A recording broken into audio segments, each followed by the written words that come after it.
Hello, everyone, and welcome back to Nightmare Narratives.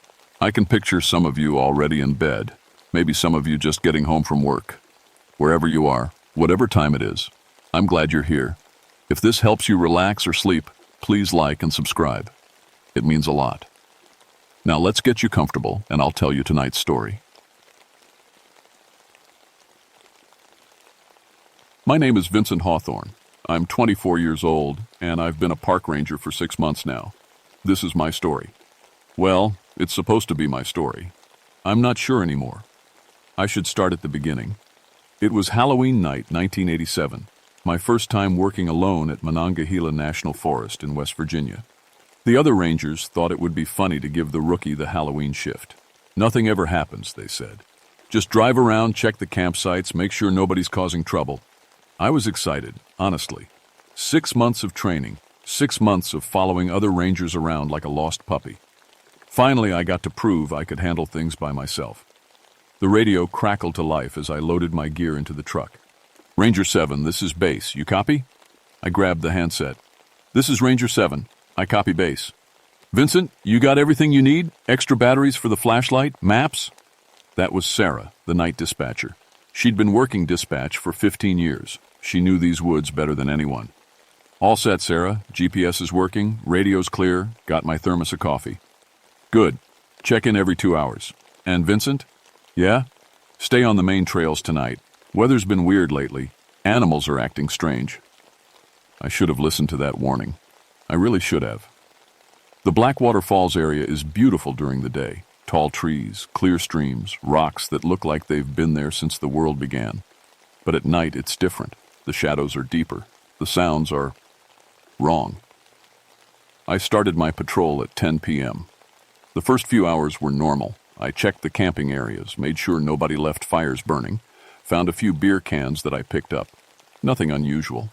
But around midnight, my compass started spinning. I was driving down Trail 7, the same trail I'd driven dozens of times during training. I knew it by heart. But my compass was spinning like a top, round and round, never settling on any direction. I stopped the truck and tapped the compass face. Sometimes the old equipment got stuck, but it kept spinning. That's weird, I said to myself. I picked up the radio. Base, this is Ranger 7. My compass is acting up, spinning around like crazy. Static answered me. Then Sarah's voice came through. Say again, Ranger 7, your transmission was garbled. I said my compass is broken, won't stop spinning. Compass problems? Might be interference from the radio tower on Bear Mountain. Don't worry about it. Your GPS should work fine. But that was the thing. My GPS was working fine. According to the little green screen, I was exactly where I should be. Trail 7, mile marker 12. But my compass said I was going every direction at once. I kept driving. What else could I do? That's when I heard the howling. It wasn't like any animal I knew. Too deep for a coyote, too long for a wolf.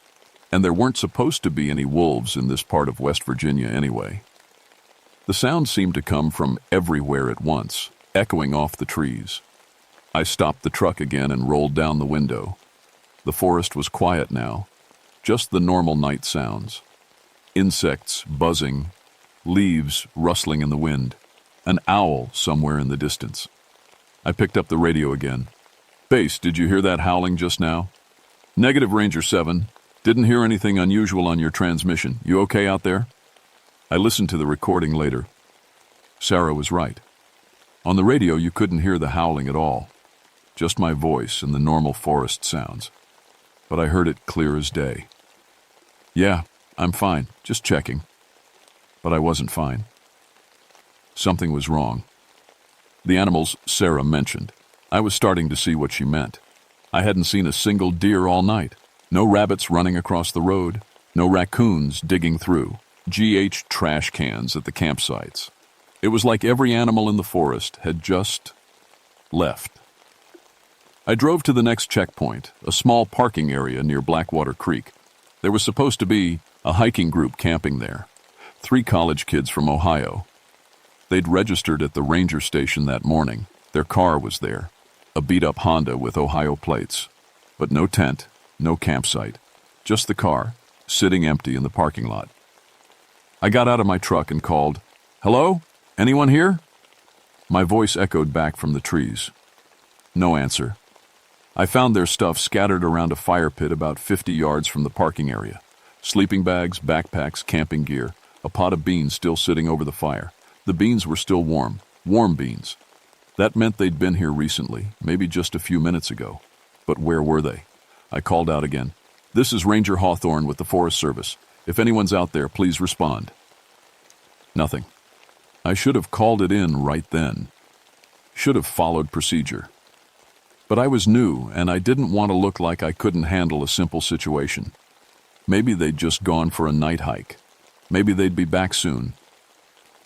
I walked around the campsite looking for clues. That's when I saw the marks on the trees. Long scratches in the bark. 4 parallel lines like claw marks. But they were 12 feet off the ground. What animal could make marks that high up? A bear, maybe. Bears could stand on their back legs. But these marks were too clean, too precise, and too high even for a bear. I took out my flashlight and followed the scratches from tree to tree. They led away from the campsite, deeper into the forest. Each set of marks was exactly the same. 4 parallel lines, always 12 feet up, like something was marking its territory, or leaving a trail. I followed those claw marks for about a quarter mile. They went straight through the forest, tree to tree, like whatever made them never touch the ground. My radio squawked. "Ranger 7, time for your check-in." I'd completely forgotten about the 2-hour check-in. I looked at my watch, 2 a.m. already. "Base, this is Ranger 7, found an abandoned campsite at Blackwater Creek. 3 campers, but no sign of them. Their car's still here. Food's still warm." "Copy that. Did you check the trails? Maybe they went for a night hike." "I'm following some kind of trail now. There are strange marks on the trees." "What kind of marks?" I looked up at the scratches above my head. In the flashlight beam, they looked even deeper than before. "Claw marks, I think, really high up, about 12 feet off the ground. Probably a bear marking territory. Black bears do that sometimes. Any sign of where the campers went?" "Not yet. I'm going to keep looking." "Vincent, don't go too far from your truck. If they're lost, they'll probably come back to their car eventually." Sarah was right. That was the smart thing to do. But something was pulling me forward. Those marks on the trees seemed to be leading somewhere, and I had to know where. "I'll be careful," I said into the radio. I kept walking. The marks continued, tree after tree. My flashlight beam cut through the darkness, but it felt like the forest was closing in around me. The trees seemed taller, the shadows deeper. That's when I heard the footsteps. Behind me, slow and heavy. Step, step, step. I stopped and turned around. My flashlight showed nothing but trees and darkness. The footsteps stopped too. I started walking again. Step, step, step. The footsteps started again behind me, matching my pace exactly. I spun around fast, sweeping my flashlight in a wide circle. "Who's there?" Nothing, just forest. But I could feel something watching me, eyes in the darkness, just beyond the reach of my light. I backed up against a tree and grabbed my radio. "Base, this is Ranger 7. I think someone's following me." Static. Then Sarah's voice, fuzzy and distant. "Ranger 7, you're breaking up. Say again." "Someone's following me. I can hear footsteps." "Vincent, are you sure? Could be an echo. Sound carries weird in the forest at night." As she spoke, I heard them again. The footsteps. But this time they were coming from my left, then my right, then behind me again. Whatever was out there was moving around me in a circle. "Base, I need backup. Something's not right out here." "Vincent, your transmission is full of static. I can barely hear you. Try changing your position." I moved to a small clearing where the radio reception might be better. As soon as I stepped into the open space, the footsteps stopped. The forest went completely quiet. No insects, no wind, no owl, nothing. That's when I saw it. At the edge of my flashlight beam, just for a second. Something tall, much taller than a person. It ducked behind a tree so fast I almost thought I'd imagined it. But I'd seen enough. Long arms, dark fur, and those eyes. Human-like eyes, but bigger. Watching me with intelligence. I ran. I crashed through the forest, branches tearing at my clothes, rocks tripping me up. Behind me, I could hear something crashing through the trees too. Something big, keeping pace with me easily. It was playing with me. I realized that as I ran. It could have caught me any time it wanted, but it was staying just behind me, just out of sight. I made it back to the campsite, gasping and sweating. The missing camper's gear was still there. The fire was still burning. But now, there was something else. One of the sleeping bags was torn open, not unzipped. Torn. Long rips in the fabric like it had been shredded by claws. And there was blood. Dark stains on the torn fabric. I grabbed my radio with shaking hands. "Base, this is Ranger 7. Emergency. I found blood at the campsite. The campers might be hurt." "Ranger 7, I can barely hear you. Did you say you found the campers?" "No! Blood! There's blood on their sleeping bag." But even as I said it, I knew she couldn't hear me clearly. The radio kept cutting in and out. I looked around the campsite again. The fire was still burning, but low. We're now. The pot of beans had cooled off. And there, at the edge of the firelight, I saw something that made my stomach drop. Footprints in the dirt. Human footprints, but wrong. Too long, too wide. With what looked like claw marks at the ends. The prints led away from the campsite toward the dense forest. But there were only 2 sets. 3 campers, but only 2 sets of prints. Where was the third person? I followed the prints with my flashlight. They led to a large oak tree about 30 yards from the fire. At the base of the tree, I found a backpack. College textbooks spilled out of it. A wallet with an Ohio driver's license. Michael Chen, age 20. I looked up into the tree. High up in the branches, something was hanging. At first, I thought it was camping gear. A sleeping bag, maybe. Then I realized what it was. Michael Chen was hanging in the tree 40 feet off the ground. His body was twisted in an impossible way. His clothes were shredded. And his face was gone. I threw up right there at the base of the tree. When I was done, I grabbed the radio again. "Base! Base! I found one of the campers. He's dead. Something killed him and put him in a tree." This time the radio was clear. Sarah's voice came through loud and strong. "Vincent, calm down. What did you find?"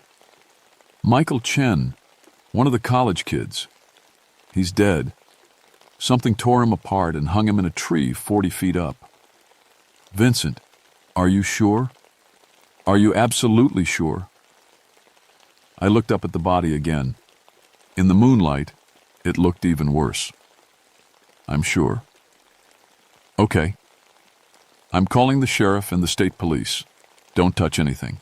Don't move anything. Just wait for backup." "Sarah, there's something else out here, something big. It was following me." "Vincent, you're in shock. Just get back to your truck and wait. Help is coming." But as I walked back toward my truck, I knew help wouldn't come in time. Whatever killed Michael Chen was still out there, and it knew exactly where I was. I could feel it watching me from the darkness, waiting. I made it back to my truck, but I didn't feel safe. Whatever was out there had just killed a person and hung his body 40 feet up in a tree like it was hanging laundry. I sat in the driver's seat with the doors locked and the engine running. The headlights cut through the darkness, but they only made the shadows beyond them look deeper. My radio crackled. "Ranger 7, this is Base. Sheriff's Department is en route. ETA about 40 minutes. 40 minutes. That felt like forever. "Copy that, Base. I'll wait here."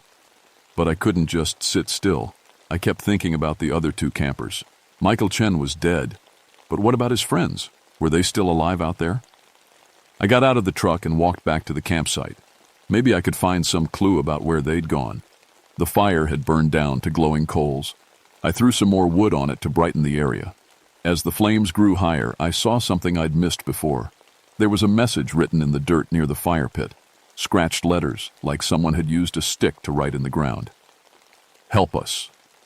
Fresh scratches in the dirt. Recent. I looked around the campsite again. That's when I noticed the sounds. Voices. Faint voices calling from somewhere in the forest. "Help! Somebody help us!" It sounded like young people, a man and a woman, calling for help. The other two campers. They were still alive. I grabbed my flashlight and headed toward the voices. "This is Ranger Hawthorne. Where are you?" "Over here. We're trapped. Please help us." The voices were coming from deeper in the forest, past where I'd found Michael's body. I followed them, moving as fast as I could through the trees. "Keep calling," I shouted. "I'm coming. Help, over here." But something was wrong. The voices sounded strange, too clear, too perfect, like they were being played from a recording. I stopped walking and listened more carefully. "Help! Somebody help us!" The same words, the exact same tone. Like someone was pressing a button and playing the same recording over and over. A chill ran down my spine. Those weren't the campers calling for help. It was something else. Something that had learned their voices. I backed away slowly, trying not to make any noise. But as I moved, the voices followed me. "Over here. We're trapped." The voices were coming from above me now, from the trees. I looked up and saw shapes moving through the branches. Dark shapes, too big to be human, swinging from tree to tree like giant apes. But they weren't apes. They were something else entirely. "Please help us." The voice came from directly above my head. I looked up and saw it clearly for the first time. It was massive, at least 9 feet tall, covered in dark fur, arms that reached almost to the ground. But the face was the worst part. It looked almost human. Intelligent eyes, a mouth that could form words. But the teeth were all wrong. Too many teeth, too sharp, and it was smiling at me. "Help," it said, in a perfect imitation of a young woman's voice. "Please help us." I ran again. This time I didn't care about being quiet. I crashed through the forest, my flashlight beam bouncing wildly as branches tore at my clothes. Behind me the voices followed. But now there were more of them. "Help us! Over here! Please, somebody!" Different voices now. Not just the two campers. Other voices I didn't recognize. Older voices. Men and women of different ages. How many people had this thing killed? How many voices had it learned? I made it back to my truck, gasping and sweating. I locked the doors and grabbed the radio. "Base, are you there? Ranger 7, this is Base. What's your status?" "Sarah, listen to me carefully. The missing campers aren't just lost. Something killed them. Something that can imitate human voices." Silence on the res. Dio. Then Sarah's voice came back, sounding concerned. "Vincent, you're not making sense. Did you find the other two campers?" "No. They're dead too, I think. But something out here is using their voices to try to trick me." "Vincent, are you hurt? Did you hit your head?" I realized how crazy I sounded, but I had to make her understand. "Sarah, how long have you been working dispatch?"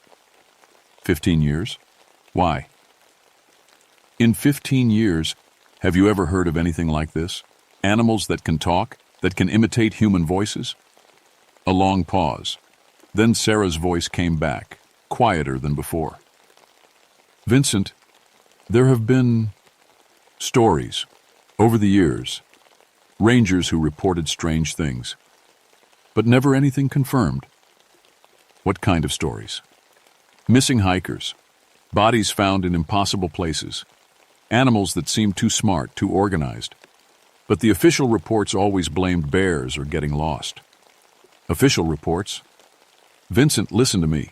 If what you're saying is true, you need to get out of there, right now. Don't wait for backup."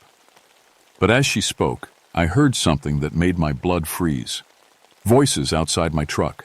Multiple voices, all calling for help. But they weren't random voices anymore. They were specific. "Vincent, help me!" That was my supervisor's voice, Tom Bradley, calling my name. But Tom was supposed to be home with his family tonight. He wasn't even working. "Vincent, I'm hurt. I need help." The voice was coming from the passenger side of my truck. I turned to look, and there was something pressed against the window. A face. Tom's face. But wrong. The features were too stretched, like someone had made a mask of Tom's face, and it didn't fit quite right. "Let me in, Vincent. I'm hurt." I started the truck and hit the gas. The thing fell away from the window as I drove off, but I could hear it laughing behind me. Not a human laugh. Something deeper. Something hungry. I drove back toward the main road, but my headlights showed something impossible. Tom Bradley was standing in the middle of the road, waving at me to stop, but I'd just seen Tom's face at my window. And this Tom looked perfect. Exactly like my supervisor should look. I stopped the truck and rolled down my window just a crack. "Tom, what are you doing here?" "Vincent, thank God. I got worried when you didn't check in. Sarah sent me to find you." That made sense. Tom cared about his rangers. If something was wrong, he'd come looking. But something in my gut told me not to trust it. "Tom, what's my middle name?" He smiled. "Come on, Vincent. This isn't time for games. Get out of the truck. We need to talk about what you found." I'd worked with Tom for 6 months. He knew my middle name was James. We'd talked about it during training because we both had the same middle name. This thing wearing Tom's face didn't know that. I hit the gas and drove straight at it. At the last second, it jumped aside with impossible speed. In my rearview mirror, I saw it watching me go, still wearing Tom's face, still smiling. I drove as fast as I dared on the winding forest roads. My hands were shaking so badly I could barely hold the steering wheel. In my radio, I could hear Sarah trying to reach me. "Ranger 7, please respond. Vincent, are you there?" I picked up the handset. "Sarah, I'm here. I'm driving back to the main station." "Good. Tom went out to find you. Did you see him?" My stomach dropped. "Sarah, what did Tom look like when he left?" "What do you mean? What did he look like?" "He looked like Tom." "Why? Was he wearing his uniform? His ranger hat?" "Vincent, you're scaring me. Yes, he was in uniform. What's going on?" The thing I'd seen in the road was wearing a perfect Forest Service uniform. Even the badges were in the right places.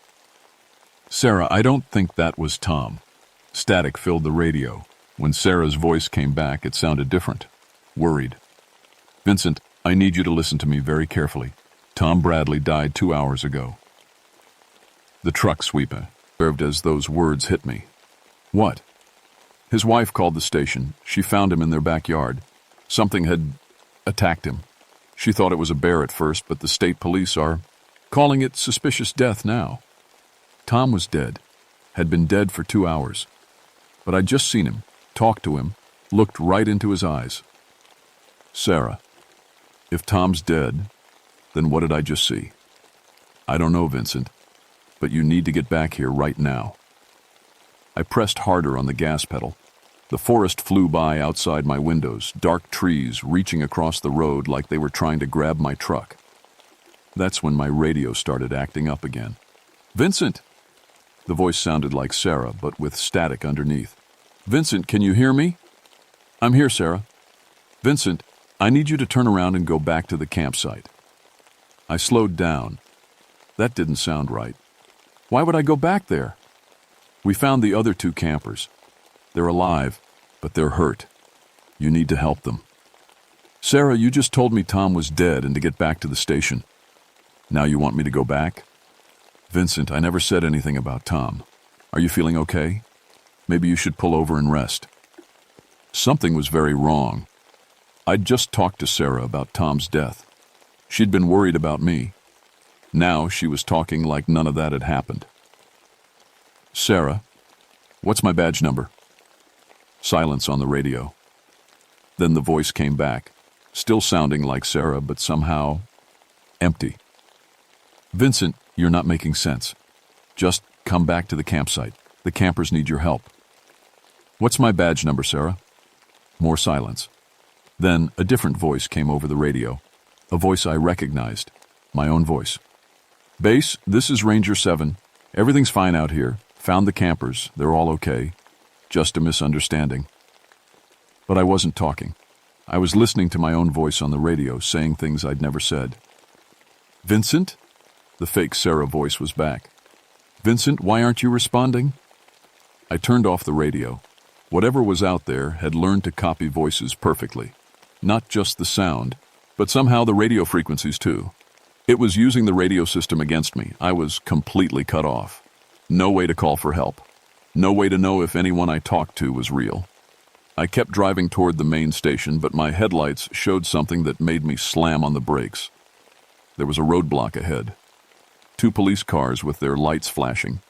Officers standing in the road, waving at me to stop. But something was wrong with the scene.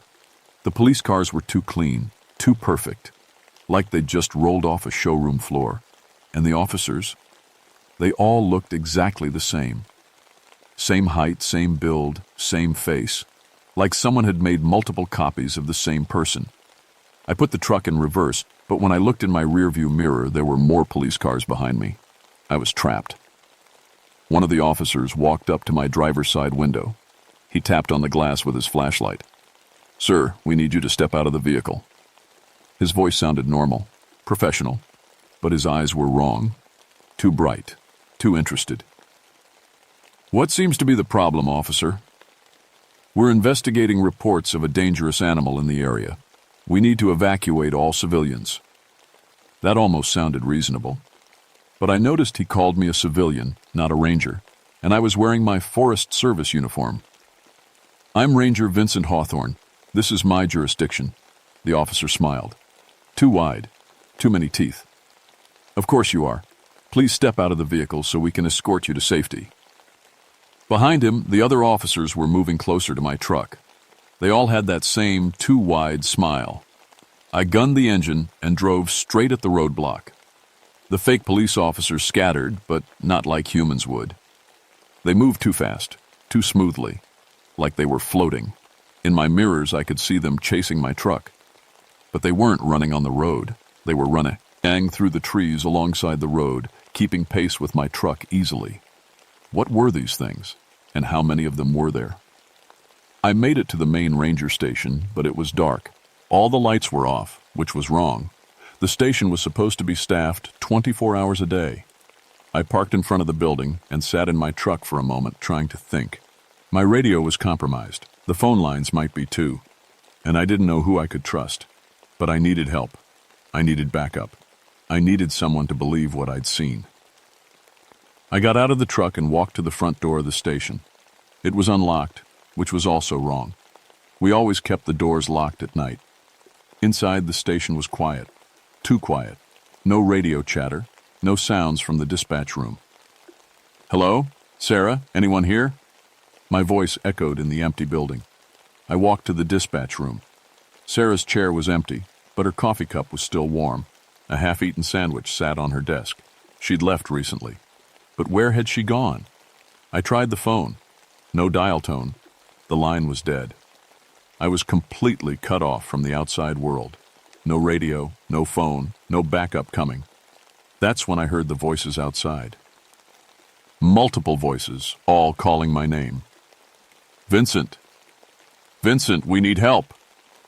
Vincent, open the door!" I looked out the window and saw them. Dozens of people standing in the parking lot. But I recognized some of the faces.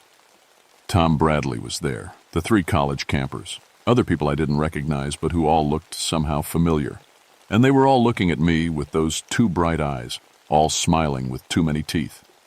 "Vincent!" they called in perfect unison. "Come outside, we want to talk to you." I backed away from the window. How many people had these things killed? How long had this been going on? That's when I found the files. In Tom's office, there was a filing cabinet marked Classified Unusual Incidents. I'd never seen it before. Tom had never mentioned it. Inside were dozens of reports going back 20 years. Missing hikers, bodies found in Impo, Sybil places, witnesses reporting creatures that could talk, that could imitate human voices. And every report had the same ending. Cause of death determined to be bear attack. Case closed. There was a pattern. Every few months, someone would disappear. The official cause was always animal attack or getting lost, but the witness statements told a different story. Creatures that walked upright, creatures that hunted in packs, creatures that learned human voices and used them to hunt. At the bottom of the pile, I found a memo from the state office. It was addressed to all ranger stations in West Virginia, Pennsylvania, and Ohio. Containment Protocol for Unusual Predator Activity. All reports of bipedal predator sightings are to be classified immediately. Witnesses are to be debriefed and sworn to confidentiality. Official cause of death for all related fatalities will be listed as bear attack. Under no circumstances are these incidents to be reported to federal authorities or the media. This species is believed to be highly intelligent and adaptive. Direct confrontation should be avoided. If containment fails, implement broken arrow protocol. Broken arrow protocol. I'd heard that term before, but in military context. It meant a nuclear weapon was loose or missing. What did it mean here? Outside, the voices were getting louder, more insistent. Vincent, we know you're in there. Vincent, we just want to help you. Vincent, open the door. But now there were other voices too. Voices I recognized from the radio. Ranger 7, this is base. Please respond. That was Sarah's voice. But Sarah was gone. Vincent, this is your mother. Please call home. My mother lived in Ohio. She'd never been to this station. They were learning. Getting better at copying voices. Maybe they'd been listening to radio transmissions for years, learning how people talked, how they behaved. I looked out the window again. There had to be 50 of them now, all standing in the parking lot, all staring at the station, all waiting for me to come outside. I barricaded myself in the communications room. It was the most secure part of the station, with thick walls and only one door. If I was going to make a last stand, this was the place to do it. Outside, I could hear them testing the building, rattling doors, tapping on windows, trying to find a way in. But they weren't just mindlessly attacking. They were being smart about it, methodical. These things were intelligent, maybe more intelligent than humans. I found the emergency radio in the communications room. It ran on a different frequency from the regular radios, and it had more power. Maybe I could reach someone outside the area. Maybe I could warn people. I turned it on and tried to reach anyone who would listen. This is Ranger Vincent Hawthorne at Monongahela National Forest. Emergency broadcast. Can anyone hear me? Static answered me. Then a voice I recognized. My own voice. This is Ranger Vincent Hawthorne. Everything is fine here. Disregard any emergency broadcasts. They were monitoring the emergency frequency too. Somehow they'd learned to use our own communication systems against us. But I had to try. People needed to know what was out there. This is the real Vincent Hawthorne. There are creatures in the forest. They can imitate human voices perfectly. They've been killing people for years. Don't trust anyone who tries to lead you into the woods. This is Ranger Hawthorne, my own voice said over the radio. Please disregard the previous transmission. The ranger in question has suffered a mental breakdown due to stress. I'm not crazy, I shouted into the radio. These things are real. They killed Tom Bradley. They killed the campers. They're wearing people's faces. But even as I said it, I realized how insane it sounded. Who would believe a story like this? That's when I heard the sound of breaking glass. They were coming in through the windows. I could hear them moving throughout. Oh, the station. Multiple sets of footsteps, too heavy to be human. And voices, lots of voices, all talking at once. Vincent, where are you?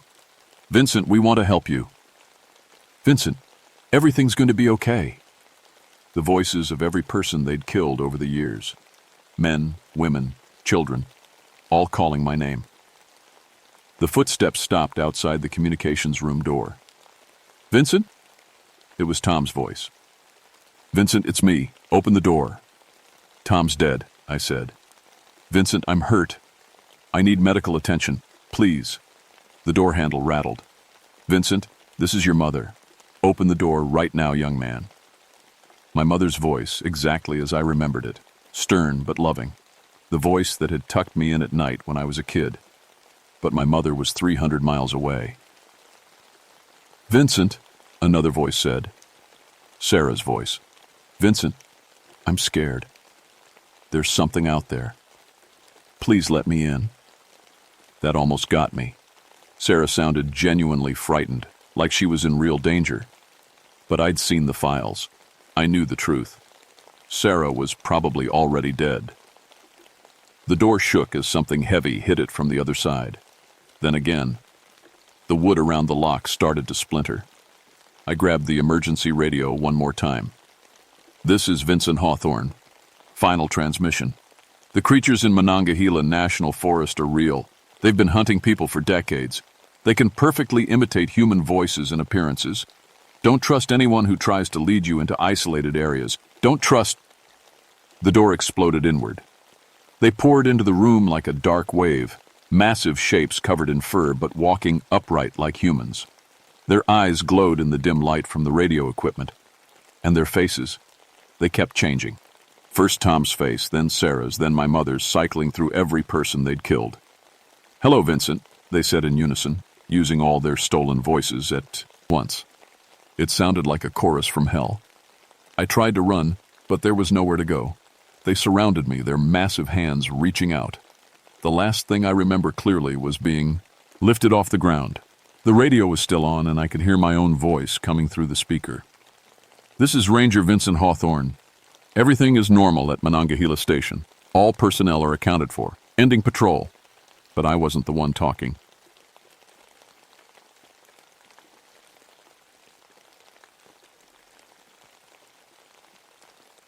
My name is Catherine Redhart, and I've been a park ranger in the Great Smoky Mountains for 18 years.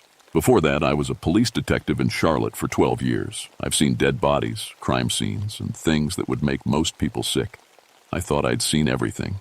I was wrong. 6 months ago, I transferred to the Clingman's Dome area.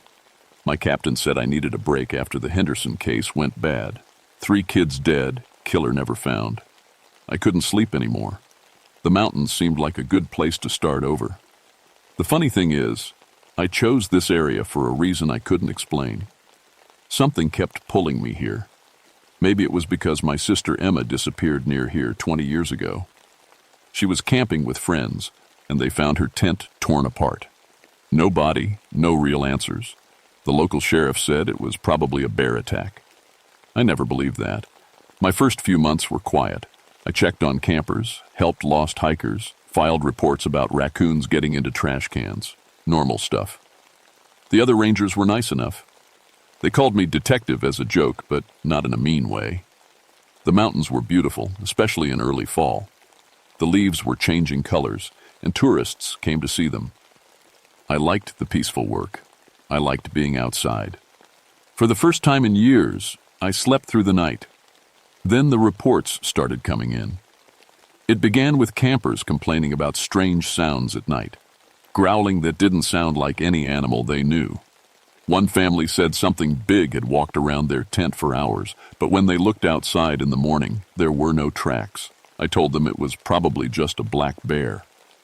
We have lots of bears in the Smokies. They get curious about human food and camps. Nothing unusual about that. But then Jake Morrison, a hiker from Tennessee, came to the ranger station, shaking like a EF. He said he saw something in the woods that wasn't right, something that looked like a bear at first, but then stood up on 2 legs like a person. When I asked him how much he'd been drinking, he got mad and left. I should have listened to him. More reports came in over the next few weeks, always the same basic story.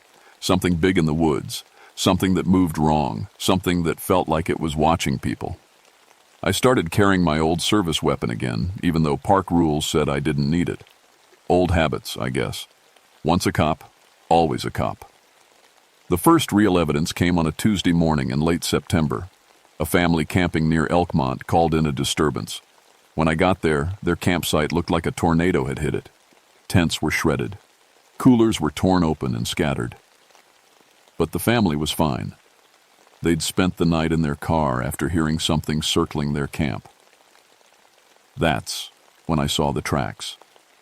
They started as bear paws in the soft dirt near the creek. Big ones, bigger than any black bear I'd seen, but as I followed them, they changed. The paw prints became longer, more like hands. By the time they reached the torn tents, they looked almost human. But no human has claws that long. I took pictures and measurements. I bagged some hair samples from the tent fabric. I did everything by the book, just like I'd learned as a detective. But deep down, I knew this wasn't going to be a normal case. That night, I called my old partner in Charlotte. "Hey, Rick, it's Catherine. I need you to run some DNA tests for me off the books." "Cat? You okay up there in the mountains? You sound worried. Just run the tests, okay? I'll owe you one. You already owe me 12, but who's counting? Send me what you got. I hung up and stared at the evidence bags on my kitchen table. The hair samples were coarse and dark, but they had an oily feeling that didn't seem right for bare fur. And the smell, it was like wet dog mixed with something rotten. I opened a beer and tried to think like a detective again. What did I know for Taos? Sure. Something big was in these woods. Something that scared experienced campers and hikers. Something that left tracks that changed from animal to almost human. Something that destroyed campsites but didn't hurt people. Yet. The word yet kept echoing in my head as I went to bed that night. I double-checked my locks and kept my gun on the nightstand. Old habits again. I dreamed about Emma that night. She was standing at the edge of the woods, calling my name. But when I tried to reach her, she backed away into the trees. In the dream, something was following her. Something big and dark that I couldn't quite see. I woke up at 3:33 a.m. in a cold sweat. Outside my cabin, something howled in the distance. It wasn't a wolf. We don't have wolves in the Smokies. It wasn't a coyote either. It was something else entirely. Something that sounded almost like it was calling my name. The DNA results came back 3 days later. Rick called me early in the morning and I could hear the confusion in his voice. Kat, what exactly did you send me? Hair samples from a possible bear attack on a campsite. Why? Because this isn't bear hair. It's not from any animal I can identify. The lab tech said it has some similarities to human hair, but the protein structure is all wrong. Where did you really get this? I sat down hard in my kitchen chair. I told you, a torn-up campsite near Elkmont. Catherine, listen to me. This sample matches DNA from 3 unsolved cases in North Carolina. Cases going back 40 years. How is that possible? My coffee mug slipped from my hand and shattered on the floor. What cases? Animal attacks, campers, hikers. The DNA was on file as unknown predator. The oldest case is from 1956. 1956, the year Emma disappeared. Rick, I need you to send me everything you have on those cases. Kat, are you sure you want to? Send it, today. I spent the rest of the morning cleaning up broken coffee mug pieces and trying not to think about what this meant. DNA doesn't lie. Whatever was in these woods had been here for at least 40 years, and it had killed people. The files arrived by email that afternoon. I printed everything and spread it across my kitchen table like I used to do with murder cases. Photos, witness statements, coroner reports, evidence logs, the works. The pattern was clear once I laid it all out. Every 20 years, like clockwork. 1936, 1956, 1976, 1996. Each time the attacks happened in October. Each time the victims were found torn apart near Civil War battlefield sites. Each time the DNA was identical. I grabbed a map of the Smokies and started marking locations. Chickamauga Creek in 1936. Cataract Falls in 1956, where Emma disappeared. Clingman's Dome in 1976. Deep Creek in 1996. All of them were sites where Confederate soldiers had died during the Civil War. I knew because I'd grown up hearing the stories. This whole area was soaked in blood from battles that happened over 150 years ago. And now it was 2016, 20 years after the last attack. I was still staring at the map when my radio crackled to life. Ranger Redhart, we have a situation at Cataract Falls. Missing hiker, Tom Bradley, age 34. His girlfriend says he went for a walk around sunset yesterday and never came back. Cataract Falls, where Emma disappeared. I'm on my way. The drive took 40 minutes on winding mountain roads. By the time I got there, it was getting dark. The missing hiker's girlfriend, Sarah, was sitting in a Park Service truck wrapped in a blanket. She looked like she'd been crying for hours. He just went for a short walk, she kept saying. Just to take some pictures of the waterfall. We were supposed to drive home tonight. I got the basics from Ranger Martinez, who'd taken the initial report. Tom Bradley was an experienced hiker from Georgia. He'd been coming to the Smokies for years, not the type to get lost or do something stupid. "Any tracks?" I asked. "Some boot prints near the trail, but they disappear at the creek. We've got a search team coming in the morning." I nodded, but I had a bad feeling we wouldn't find Tom Bradley alive. Not here, not during the 20th year. "I'm going to take a quick look around before it gets too dark." "Want backup?" "No, I'll be fine. Just keep an eye on the girlfriend." I grabbed my flashlight and headed down the trail toward the waterfall. The air was thick and humid, and fog was starting to roll in from the creek. Every step felt heavier than the last, like I was walking into something I didn't want to find.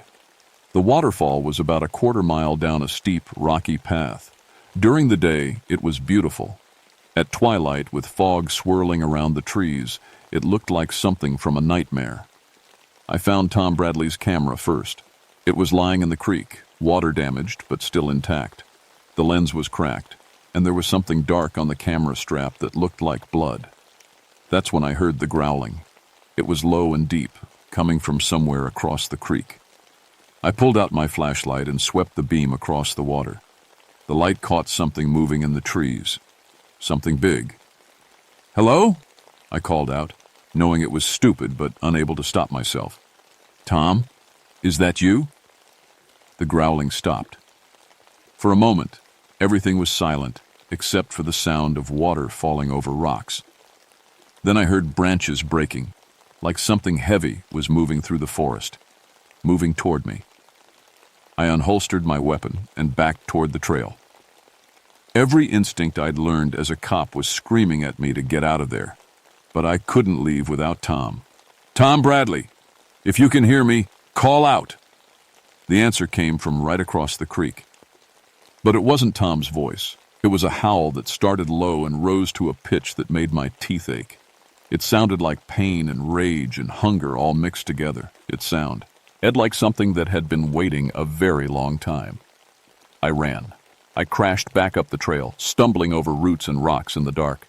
My flashlight beam bounced wildly as I ran, creating crazy shadows that looked like claws reaching for me. Behind me, I could hear something crashing through the brush. Something big, something fast, something gaining on me. I made it to the parking area just as my legs gave out. I fell hard on the gravel, scraping my hands and knees. When I looked back toward the trail, I saw two yellow eyes watching me from the tree line. They were too high off the ground to belong to any normal animal, and they looked intelligent. The eyes watched me for maybe 10 seconds, then disappeared back into the forest. I sat on the ground, breathing hard and trying not to throw up.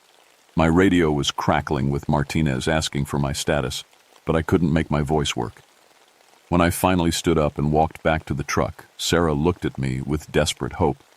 "Did you find him? Did you find Tom?" I looked at her scared face and lied.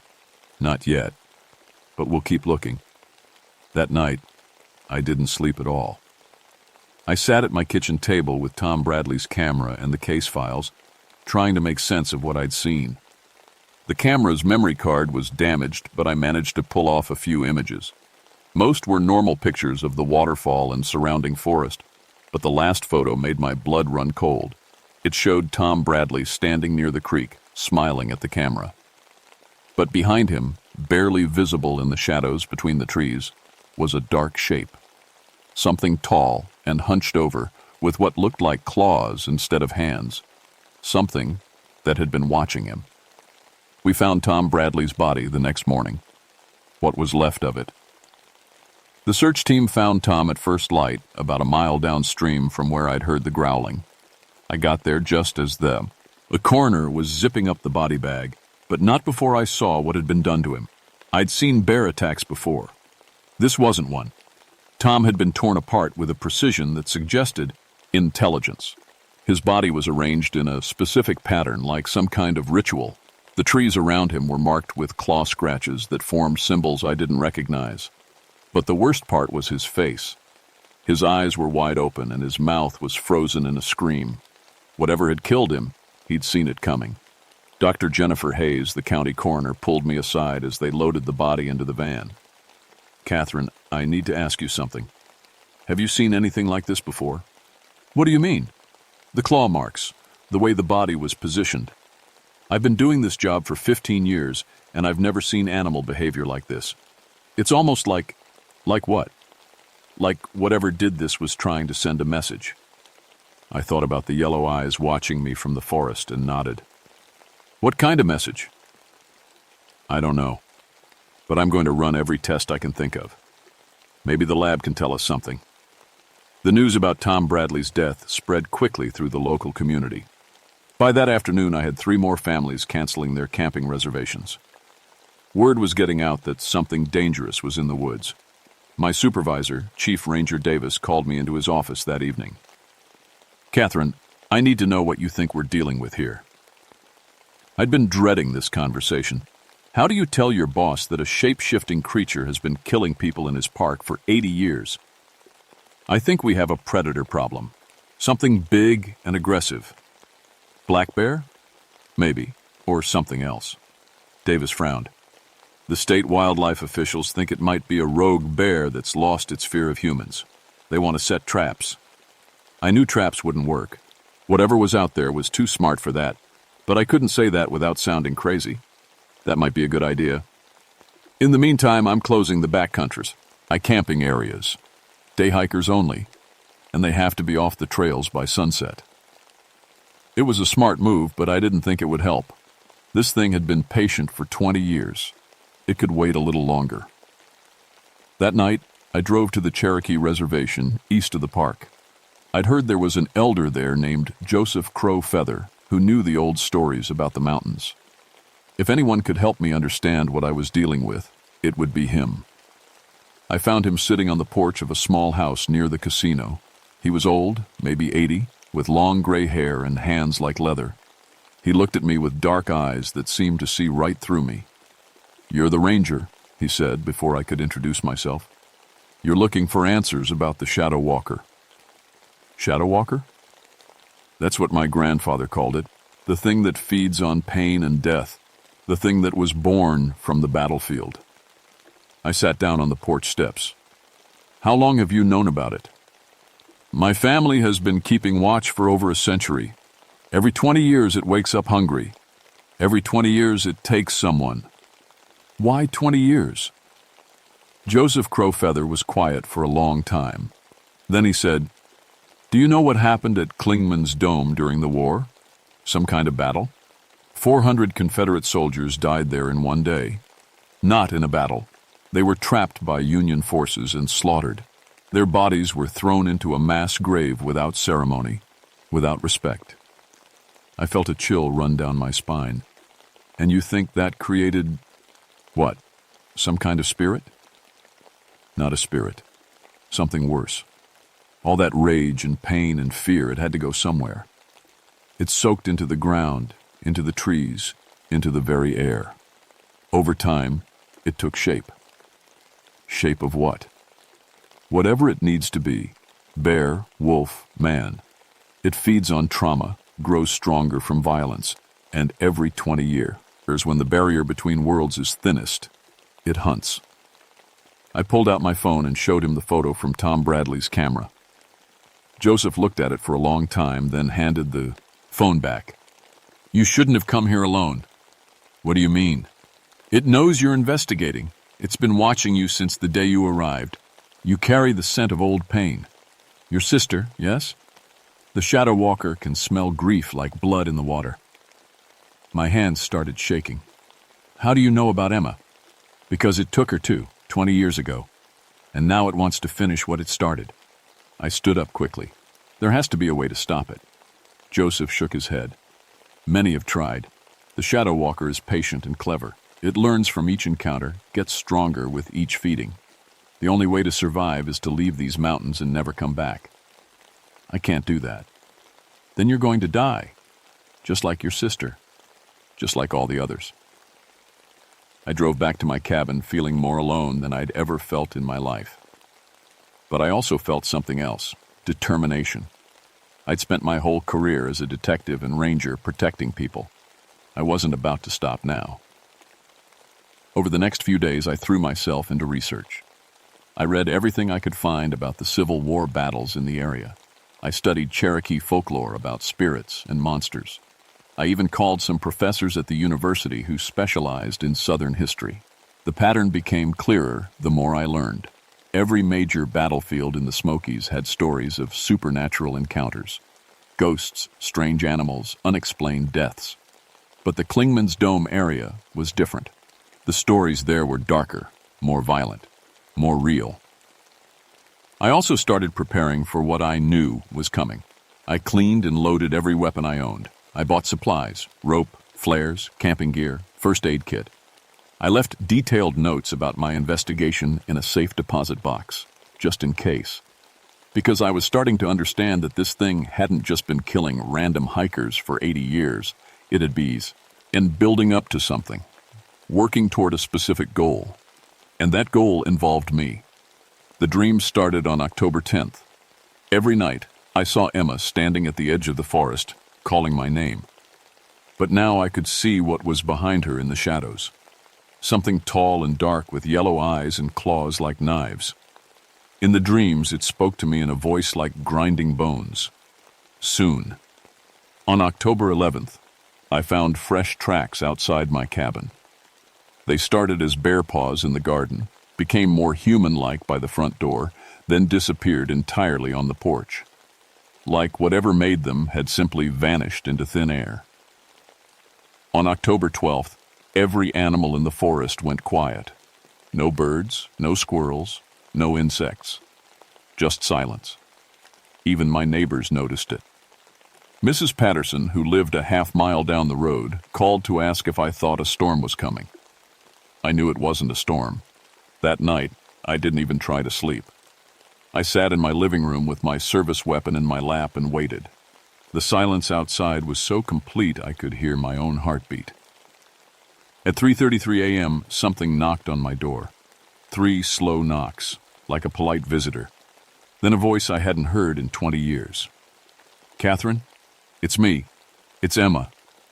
I stared at the door, my heart pounding so hard I thought it might burst.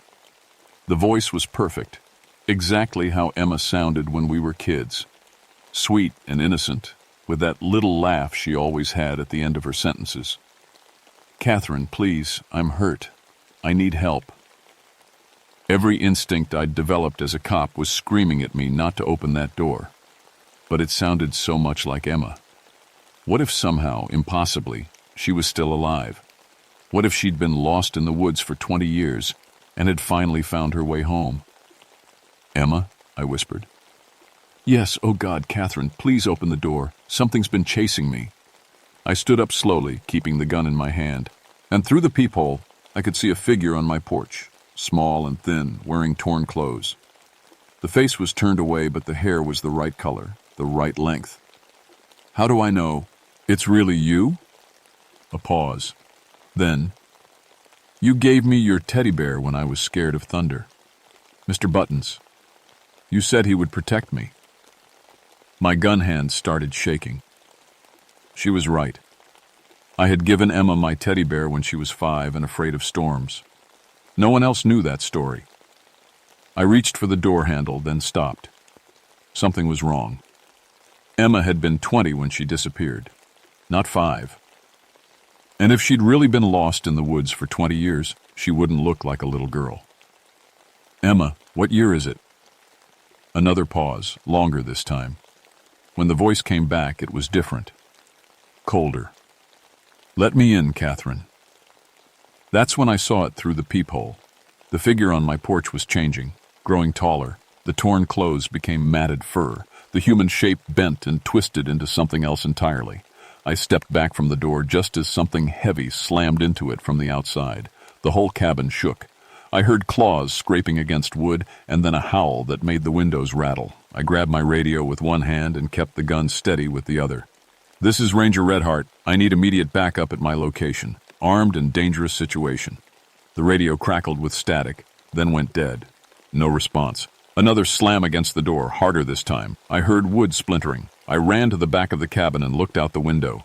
Yellow eyes stared back at me from the tree line, more than one pair. The thing had surrounded my cabin. No, not thing.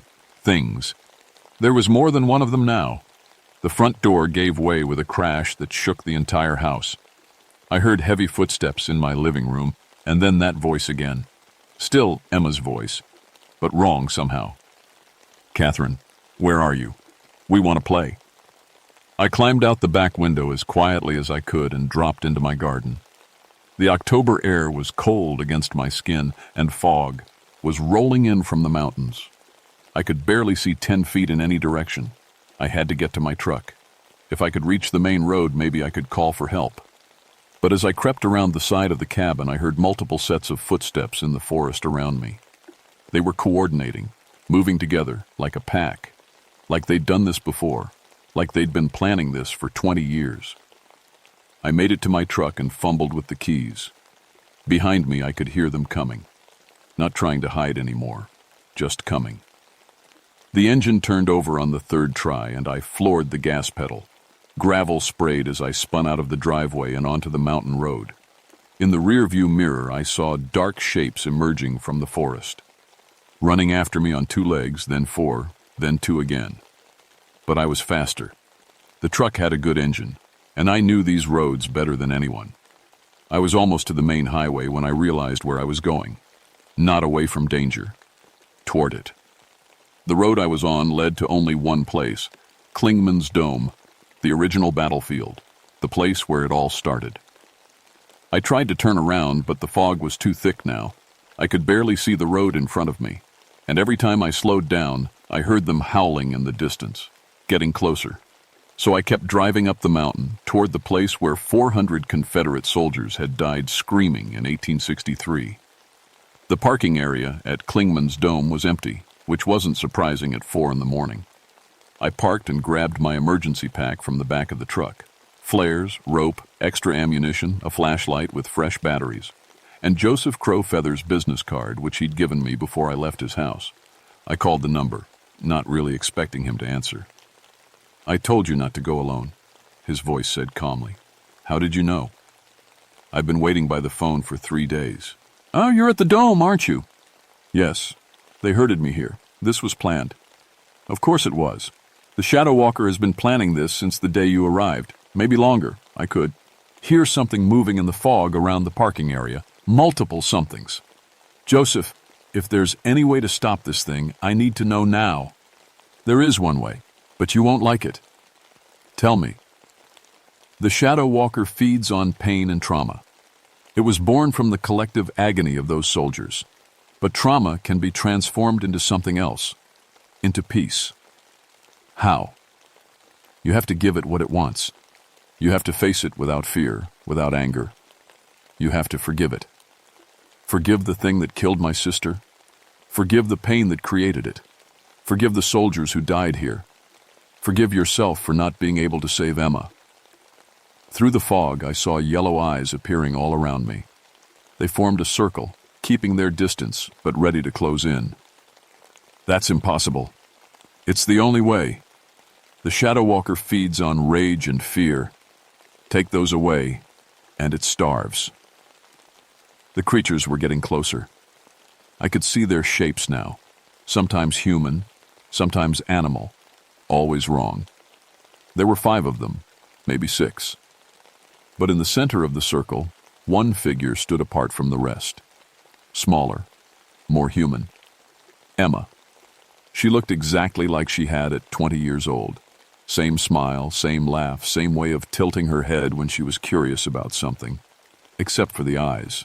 Her eyes were yellow, like the others. "Hello, Catherine," she said. "I've been waiting so long to see you again." I raised my gun, but couldn't pull the trigger. Even knowing it wasn't really her, I couldn't shoot my sister's face. "You're not Emma. I'm as much Emma as I am anything else. I carry her memories, her voice, her love for you. When I took her, I absorbed everything she was." "Why?" "Because you were always meant to come here. This was planned from the beginning. Your sister was just bait." The circle was getting tighter. I could smell them now. Wet fur and old blood and something like sulfur. "Why me?" "Because you're perfect. A protector who couldn't protect. A detective who couldn't solve. A sister who couldn't save. Your pain is exquisite." Joseph's words echoed in my head. Forgive without fear. Transform trauma into peace. I slowly lowered my gun. I forgive you, I said. Emma's face twisted with confusion and rage. What? I forgive the soldiers who died here. I forgive their pain and their fear. I forgive myself for not saving Emma. The other creatures were getting agitated, pacing back and forth. The fog was swirling around us like a tornado. You can't, Emma screamed. I won't let you. And I forgive you, I said directly to her.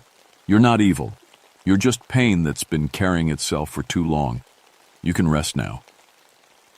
Emma lunged at me with claws extended, but something was wrong. She was moving slower, like she was underwater. The other creatures were backing away, whimpering. I forgive all of it, I said louder. The war, the deaths, the fear, all of it. It's time to let go. Emma stopped in mid-lunge and fell to her knees. Her face was changing, cycling between human and animal and something else entirely. The other creatures were fading, becoming transparent. Please, she whispered. Don't make me go. I'm so lonely. I walked over and knelt beside her. Up close, I could see Emma's real face underneath the monster mask, scared and young and lost. You don't have to be lonely anymore, I said. You can rest. You can find peace. Emma looked up at me with eyes that were slowly turning from yellow to brown, her real eyes. Catherine, is it really you? Yes, I'm here. I found you. I'm so sorry. I couldn't stop it. It made me do things. I know. It's okay. Everything's okay now. Emma smiled, and for a moment she looked exactly like she had when we were kids. I love you, big sister. I love you too, she said her eyes and disappeared like morning mist. The fog cleared and I was alone on the mountain. I sat on the ground at Klingman's dome until sunrise, watching the fog lift from the valleys below. When the search and rescue team finally found me, I was still holding my phone, which had somehow started working again. Chief Ranger Davis asked me a lot of questions I couldn't really answer. How had I ended up on the mountain? Why was my cabin door broken? Where had I been for 6 hours? I told him I'd been tracking the animal that killed Tom Bradley and had gotten lost in the fog. It was close enough to the truth that he believed me. The state wildlife officials spent another week setting traps around Klingman's dome, but they never caught anything. After a month with no more incidents, they declared the problem solved. Probably a rogue bear that had moved on to other territory. I let them believe that. Tom Bradley was the last victim. No more campers were attacked. No more strange tracks were found. The animals came back to the forest, and everything returned to normal. Almost everything. I still work as a park ranger in the Smokies. I still help lost hikers and deal with raccoons getting into trash cans. But now I also do something else. I keep watch, because I've learned that some things never truly die. They just sleep for a while.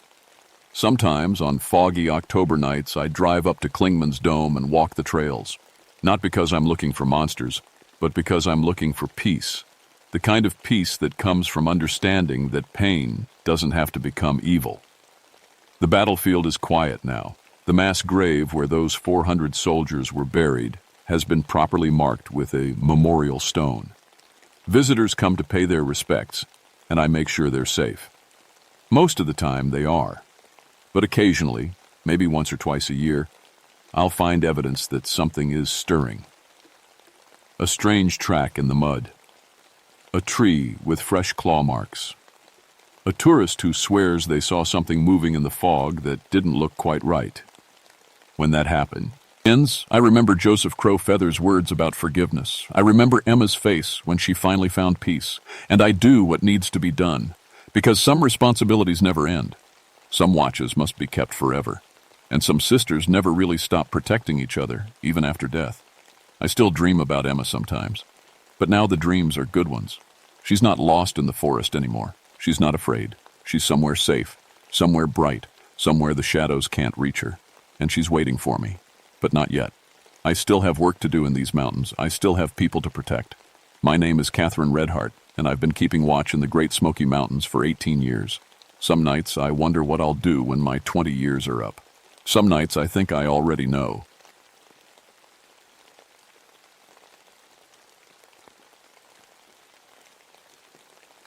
My name is David Grimwood, and I've been a park ranger at Chattahoochee National Forest for 8 years now. I never thought I'd end up here, watching over these mountains in North Georgia. Growing up, my dad used to tell me stories about our family and these woods. Stories I thought were just fairy tales meant to keep kids from wandering off into the forest alone. I was wrong about that. Dead wrong. The Grimwood family has a history with Blood Mountain and the Cherokee burial grounds hidden deep in these woods.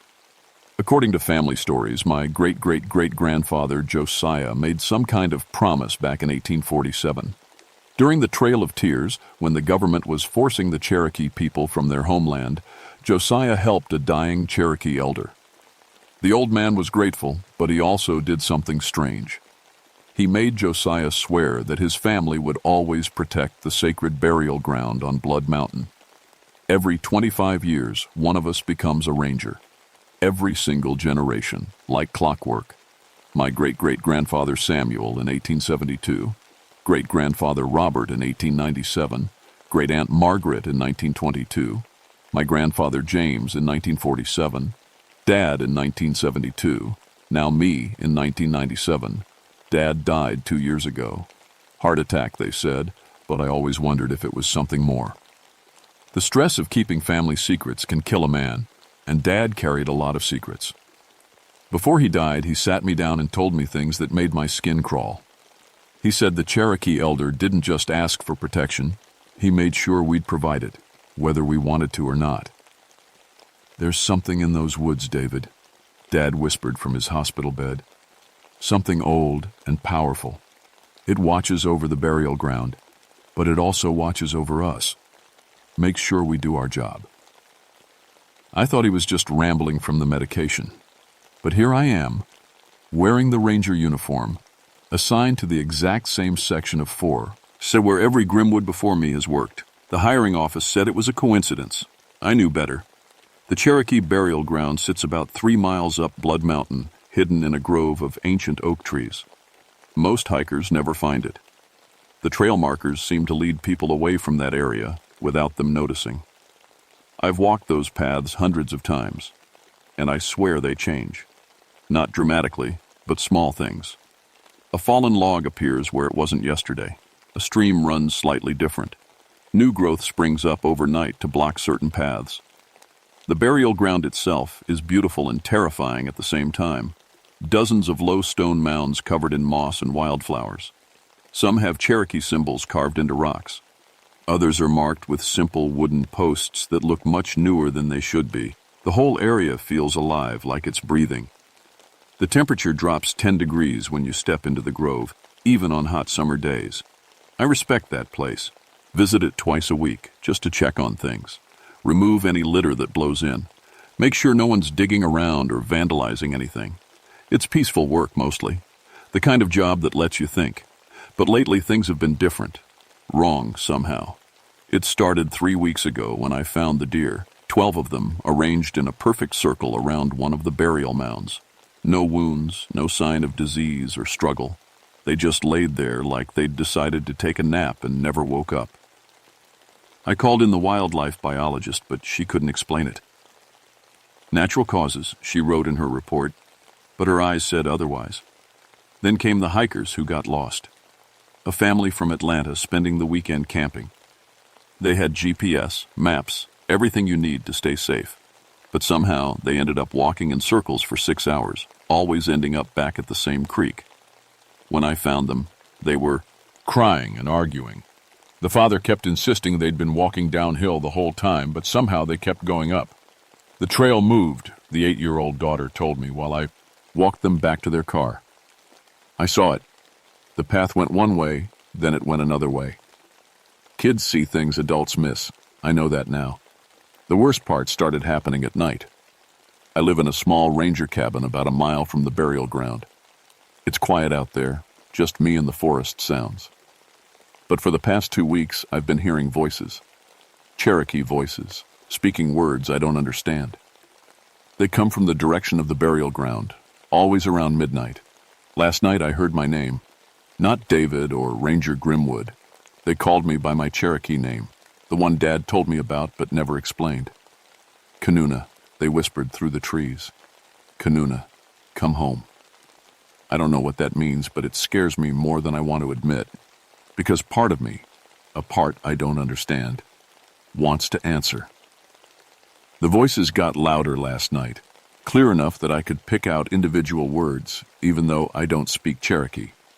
I grabbed my flashlight and radio and walked out to check the burial ground. Protocol says never investigate alone, but protocol doesn't cover what's been happening here. The forest felt different as soon as I stepped outside my cabin. Too quiet. No insects, no night birds, no rustling in the underbrush. Just silence so thick it pressed against my ears. My flashlight beam seemed weaker than usual, swallowed up by the darkness after just a few feet. I followed the familiar path up Blood Mountain, but it took me longer than it should have. Twice I found myself walking in the wrong direction without remembering turning around. The third time I stopped and really looked at where I was. The path had definitely changed. What should have been a gradual uphill walk had become a maze of switchbacks and dead ends. Kanuna.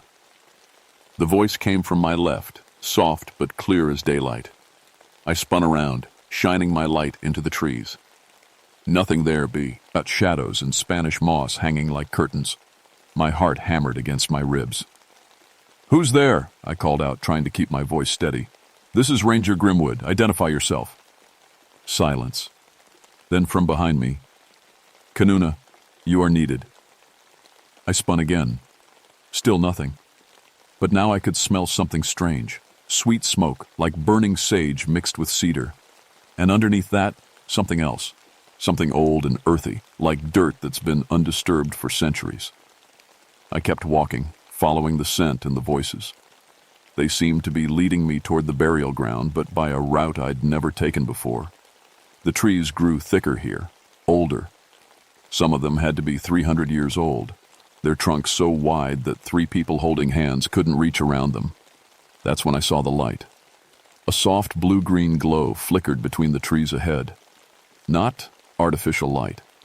I know every electric line and cell tower in this section of forest. This was something else entirely. It pulsed like a heartbeat, growing brighter and dimmer in a steady rhythm. I turned off my flashlight and crept forward. The glow was coming from the burial ground, but it looked completely different.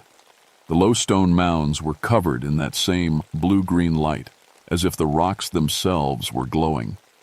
And standing among them were figures, people, or at least they looked like people from a distance. There were maybe 20 of them, all facing the largest burial mound in the center of the grove. They wore traditional Cherokee clothing, buckskin shirts, woven belts, feathers in their hair. Men and women of all ages, from children to elders. They stood perfectly still, not talking or moving, just watching. I should have turned around right then. Should have radioed for backup, or at least gone back to my cabin and waited for daylight. But I couldn't move. Something was pulling me forward, like an invisible rope tied around my chest. I stepped into the grove. The temperature drop hit me like jumping into an ice-cold lake. My breath came out in white puffs, even though it had been 80 degrees when I left the cabin. The figures didn't turn to look at me, but I felt them notice. A shift in the air, like they were all holding their breath. I walked closer to the center of the group. Now I could see their faces clearly, and my stomach dropped. They weren't solid. I could see through them to the trees beyond. And their eyes. Their eyes were completely white. No iris or pupil. Just glowing white light in the shape of eyes. One of them, an old man with long gray hair, finally turned toward me. "Kanuna," he said, and his voice came from everywhere at once. "You have come." Who are you?" My voice cracked like a teenager's. "What do you want?" "We are the guardians," the old man said. "As you are. As your father was. As his father was before him." The other figures began to turn now, all those white eyes focusing on me. Men, women, children, all dead but somehow still here, still watching over this place. Your test begins now, the old man continued. 3 trials await. Pass them, and you will understand your true purpose. Fail, and another must take your place. What kind of trials? I asked. But even as the words left my mouth, the figures began to fade. The blue-green light dimmed, and the normal nighttime sounds of the forest returned. Insects chirping, wind through the leaves, an owl calling in the distance. I was alone in the burial ground again, standing in complete darkness with a dead flashlight. It took me 3 hours to find my way back to the cabin. The path kept changing, leading me in circles or dead-ending at steep ravines that shouldn't exist. When I finally saw my porch light through the trees, I was shaking from cold and exhaustion. I spent the rest of the night writing down everything that happened, trying to make sense of it, reading through Dad's old journals, looking for any mention of trials or tests. I found references to the choosing and proving oneself worthy, but nothing specific. This morning, I called my supervisor and requested backup for patrol duties. Told him I'd been seeing signs of illegal camping in the remote areas and needed help checking them out. He's sending Ranger Martinez from the next district over. She'll be here tomorrow. I'm not going into those woods alone again, not until I understand what's happening to me, what happened to all the Grimwoods before me. But I have a feeling the choice isn't mine anymore. Whatever lives in that burial ground, it's been waiting for me my whole life, and now it's ready to collect. Ranger Martinez arrived this morning with coffee and a skeptical expression. Elena's been working the Georgia mountains for 15 years, and she's seen everything from bear attacks to meth labs hidden in caves. When I tried to explain why I needed backup without mentioning the supernatural stuff, she cut me off. "David, you look like hell. When's the last time you slept?" I couldn't tell her it was because every time I closed my eyes, I heard Cherokee voices calling my name. Instead, I showed her the reports from the past 3 weeks. The dead deer arranged in circles, hikers getting lost on familiar trails, equipment malfunctions in specific areas of the forest. "Could be environmental," Elena said, studying my notes. "Unusual magnetic activity or maybe gas leaks from underground. Explains the animal behavior and why people get disoriented." I wanted to believe her rational explanations, but deep down I knew better. The forest was testing me, and bringing Elena into it might have been a mistake. We spent the day patrolling the outer trails, checking campsites and talking to hikers. Everything seemed normal until late afternoon when we found the Thompson family from Birmingham. They'd been camping for 2 days and were packing up to use. "Oh, leave." But something was wrong. "We can't find our daughter," Mr. Thompson said, his face pale and sweaty. "She went to use the bathroom about an hour ago, just behind those trees. We've been calling for her ever since." 8-year-old Sarah Thompson, blonde pigtails, bright pink jacket, the same little girl who'd told me the trails moved. Elena immediately called for search and rescue while I started tracking. Sarah's footprints were easy to follow at first, small sneaker treads heading away from the campsite toward a cluster of pine trees. But after about 50 yards, something strange happened. The prints stopped. Not like she'd reached hard ground or rocks where tracks wouldn't show. They just ended, like she'd vanished into thin air. "This doesn't make sense," Elena muttered, kneeling beside the last clear footprint. Kids don't just disappear. But I was already looking up, scanning the tree branches. Sometimes predators drag prey into trees. Sometimes kids climb up and get stuck. What I saw made my blood freeze. Scratched into the bark of the largest pine tree about 10 feet off the ground were Cherokee symbols. Fresh cuts, still oozing sap. And below them, hanging from a branch like a flag, was a piece of bright pink fabric. "Elena?" I called, pointing up. "Look!" She followed my gaze and cursed under her breath. We both knew what it meant. Whoever or whatever had taken Sarah could climb trees like a squirrel. "We need dogs," Elena said, but I was already shaking my head. "No time. Search and rescue won't get here for at least 2 hours, and it'll be dark in 3. If someone has her..." I couldn't finish the sentence. We followed the trail deeper into the forest, marking trees as we went so we could find our way back. The Cherokee symbols appeared more frequently now, carved into oaks and maples, always at eye level like someone wanted us to see them. They seemed to be leading us toward Blood Mountain, toward the burial ground. The sun was setting when we heard Sarah screaming, high-pitched, terrified screams coming from somewhere ahead. Ilakum. And I ran toward the sound, crashing through underbrush and jumping over fallen logs. The screaming stopped suddenly, replaced by an eerie silence that made my skin crawl. We found her in a small clearing about half a mile from the burial ground. She was sitting with her back against a tree, completely unharmed, but staring at something we couldn't see. Her eyes were wide and unblinking, fixed on the empty air in front of her. Sarah? Elena approached slowly, hands visible. Honey, are you okay? The little girl turned toward us, and I saw something that made me step back. Her eyes weren't quite right, still blue, still human, but there was something else behind them, something old and knowing. He wants to talk to you, Sarah said in a voice too calm for an 8-year-old who'd been missing for hours. The old man with the long hair. He says it's time for the second trial. Elena looked at me with confusion, but I understood. The Cherokee spirits weren't just testing me. They were using innocent people to force my cooperation, making it clear that my choices affected more than just myself. Where is he? I asked Sarah. She pointed toward the burial ground. He's waiting where the dead people sleep.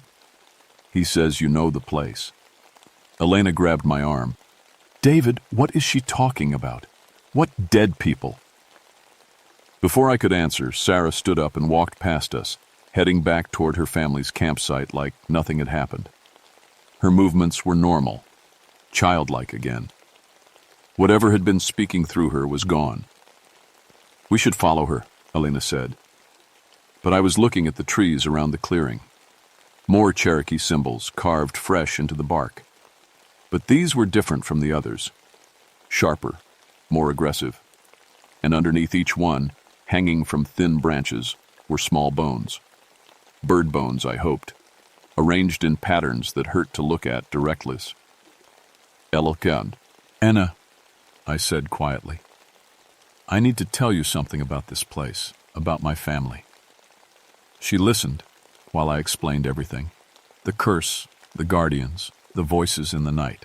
Expected her to think I was crazy, maybe call for psychological evaluation. Instead, she nodded slowly. My grandmother was Seminole, she said. She used to tell stories about places like this. Thin spots, she called them, where the spirit world touches ours. Elena looked around the clearing, taking in the bone arrangements and symbols. This is one of those places, isn't it? I think so, and I think something's waking up. We made it back to Sarah and her family just as full darkness fell. The Thompsons were packing frantically, wanting to get off the mountain before spending another night. Sarah acted completely normal, chattering about wanting to stop for ice cream on the drive home. When her mother asked where she'd been, Sarah just shrugged. I got lost, but the nice man helped me find the clearing so Ranger David could find me. What nice man? Mr. Thompson demanded. The one with the long gray hair and the white eyes. Elena and I exchanged looks. The Cherokee spirits weren't hiding anymore. They were making themselves known, using whatever methods necessary to get my attention. After the Thompsons left, Elena and I sat in my cabin drinking coffee and trying to make sense of what had happened. She'd agreed to stay the night, partly for backup and partly because she was curious about what she'd experienced. So these trials, she said. What do you think they are? I don't know, but I'm pretty sure the first one was when I found the burial ground and met the spirits. The second one, I paused, thinking about Sarah's strange behavior and the bone arrangements in the clearing. I think it was about showing me that innocent people could get hurt if I don't cooperate. And the third trial? Before I could answer, we heard it. Drums. Rhythmic, hypnotic drumming coming from the direction of Blood Mountain. It started soft, barely audible over the night sounds of the forest. But it grew louder, more insistent until it seemed to shake the cabin walls. Elena stood up and looked out the window. David, you need to see this. I joined her at the window and felt my knees go weak. The entire forest was glowing with that same blue-green light I'd seen at the burial ground. Not just around the sacred area, but everywhere. Every tree, every rock, every blade of grass pulsed with supernatural energy. And walking toward my cabin through the glowing forest were dozens of figures.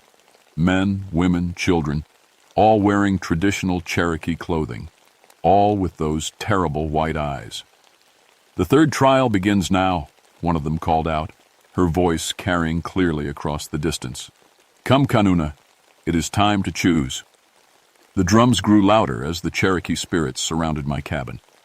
Elena grabbed her radio, but static filled the airwaves. Her cell phone showed no signal. We were completely cut off from the outside world. "David," she whispered, backing away from the window. "What do they want?" "They want me to take the final test," I said, watching the spirits arrange themselves in a semicircle around the porch, "to prove I'm worthy of being the guardian." The old man with long gray hair stepped forward. Even through the glass I could feel the power radiating from him. This wasn't just any Cherokee spirit. This was the elder who had cursed my family 150 years ago. "Kanuna," his voice echoed inside my head, "you have seen what happens when the sacred ground is threatened. You have felt our power to protect what matters. Now you must choose. Accept your destiny willingly, or watch others pay the price for your fear." Elena looked at me with wide eyes. "I can hear him too. How is that possible?" "Because you're here with me," I realized. "You're part of the trial now." The spirit elder raised his hand and images began flashing through me. I mined. Not my thoughts. His memories. I saw Josiah Grimwood in 1847, helping Cherokee families escape federal soldiers. I watched him kneel before this same elder as the old man lay dying, making promises that would bind our bloodline forever. Then I saw the other guardians. Samuel, in 1872, fighting off grave robbers with supernatural help. Robert, in 1897, leading a pack of spirit wolves against loggers who wanted to clear-cut the sacred grove. Margaret, in 1922, standing alone against a gang of moonshiners, Cherokee spirits giving her strength beyond any normal person. And my grandfather James, in 1947, sacrificing himself to stop government agents from building an atomic facility on Blood Mountain. He'd died protecting the burial ground, and the spirits had honored his sacrifice by making the mountain officially protected wilderness. Each guardian faced a choice, the elder's voice continued. Accept the responsibility willingly or be compelled by circumstances to act. Your father chose acceptance. He lived a long life because he understood his role. "What happens if I refuse?" I asked aloud. The elder smiled, but there was no warmth in it. "Others will be called. The child who spoke our words, the woman beside you, the families who camp in our territory. They will be tested instead, until one proves worthy or..." He shrugged. "Until there are no more to test." Elena grabbed my arm. "David, whatever this is, we can figure it out together. You don't have to face it alone." But I was already understanding the true nature of the trial. It wasn't about proving I was strong enough or brave enough to be a guardian. It was about proving I cared enough about others to accept the burden willingly. "The development company," I said suddenly. "The one that wants to build the resort. They're coming tomorrow, aren't they?" The elder nodded. "They have permits, government approval. They plan to begin construction within the week." I thought about the reports I'd filed over the past month. Dead animals arranged in ritual patterns. Hikers getting lost on familiar trails. All of it was the spirits trying to warn me, preparing me for this moment. If I agree to be the guardian, really be the guardian, what does that mean? What am I agreeing to? "To protect the sacred ground with your life," the elder said. "To use whatever power we grant you to keep the dead at peace and the living at bay. To accept that you are no longer just human, but something more." Around the cabin, the other spirits began to chant. Low, rhythmic voices speaking Cherokee words that seemed to sink into my bones. Elena clutched my hand and I could feel her trembling. "I'll do it," I said, "but I have conditions." The chanting stopped. Every white eye focused on me. "Elena goes home safe. No more innocent people get dragged into this." And I want to know exactly what powers you're talking about. The elder stepped closer to the window. When he spoke, his voice came from inside the cabin, as if he were standing right beside us.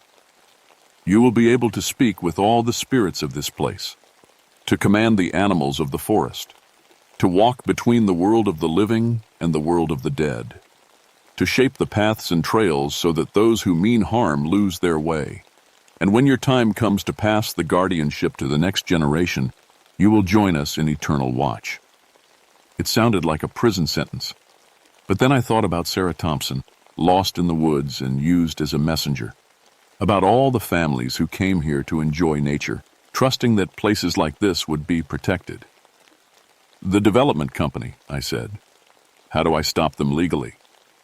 You don't, the elder replied. You stop them our way. I understood then. This wasn't about filing reports or going through proper channels. The Cherokee spirits had been protecting this land for over a century through direct action. Sometimes that meant guiding people away from danger. Sometimes it meant making threats disappear permanently. David, Elena whispered, you don't have to do this. There has to be another way. But I was already walking toward the door, the moment I stepped. Outside, the cold hit me like a physical blow. The spirits parted to create a path leading up Blood Mountain toward the burial ground. Come, the elder said, falling into step beside me. It is time you learned what it truly means to be Kanuna, the guardian wolf. The walk up the mountain took forever and no time at all. Reality seemed fluid around us. One moment we were walking through normal forest, the next we were moving through a landscape that glowed with supernatural energy. I could see the spirits of every animal that had ever died in these woods, every Cherokee warrior who had hunted here, every tree that had been cut down over the centuries. Elena stayed close beside me, though I wasn't sure if she was really there or if the spirits were just letting me see what I needed to see to go through with the ceremony. At the burial ground, hundreds of Cherokee spirits waited, not just the guardians, but entire families, generations of the dead who had been watching over this place. They formed concentric circles around the largest burial mound, the one that held the remains of the elder who had cursed my family. Kneel, the elder commanded. I knelt on the soft earth, feeling centuries of bones beneath the soil. The spirits began to chant again, and this time I understood some of the words. They were calling on their ancestors, asking for strength and wisdom to be passed down to the new guardian. The elder placed his hands on my shoulders, and electricity shot through my entire body. Not painful, but overwhelming, like being plugged into the power grid of the entire forest. Accept the responsibility, he said. Become what you were born to be. I accept, I whispered. The world exploded into light. I woke up in my cabin as the sun was rising. Elena was sitting in a chair beside my bed, looking exhausted but relieved. Thank God, she said when I opened my eyes. You've been unconscious for 6 hours. I was about to call for medical evacuation. The spirits, I said, sitting up slowly. Everything felt different, sharper. I could hear individual heartbeats of small animals in the forest, smell the specific scents of different tree types, feel the subtle vibrations of footsteps on trails miles away. They're gone, Elena said. Whatever happened last night, it's over. The forest looks normal again. But I knew it wasn't over. It was just beginning. I spent the morning testing my new abilities. When I concentrated, I could sense every living thing within a 5-mile radius. Squirrels in their nests, deer drinking from streams, hikers approaching on the main trail. I could also feel something else. A network of intelligence that connected all the Cherokee spirits. They were still here, just invisible now, waiting. The development company arrived at noon. 3 SUVs full of executives, surveyors, and legal representatives. They had all the proper permits and government approvals. Legally, there was nothing I could do to stop them. But I wasn't operating under legal restrictions anymore. I met them at the main parking area, wearing my ranger uniform and trying to look professional.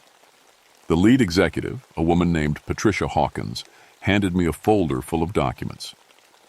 Ranger Grimwood, we're here to begin the preliminary survey for the Blood Mountain Resort project. We'll need access to the upper trails for the next 3 days. I'm sorry, I said calmly. That area is temporarily closed due to wildlife activity. Hawkins frowned. What kind of wildlife activity? Aggressive bear behavior. We've had reports of a mother bear with cubs charging hikers. For public safety, the entire upper section is off limits until further notice. It was a lie, of course. But as I spoke, I felt the forest responding to my words. Somewhere up the IMO, "Ountain!" a real bear roared. Then another, then a third. The development team looked nervous. "We have legal authority to proceed," Hawkins insisted, but her voice was less confident now. "And I have legal authority to close trails for public safety," I replied. "You're welcome to appeal through the proper channels, but that process takes time." Over the next 3 hours, I watched the development team try repeatedly to access the upper trails. Each time, something went wrong. Their surveying equipment malfunctioned. Their GPS units led them in circles. One of the lawyers stepped in a hidden sinkhole and sprained his ankle.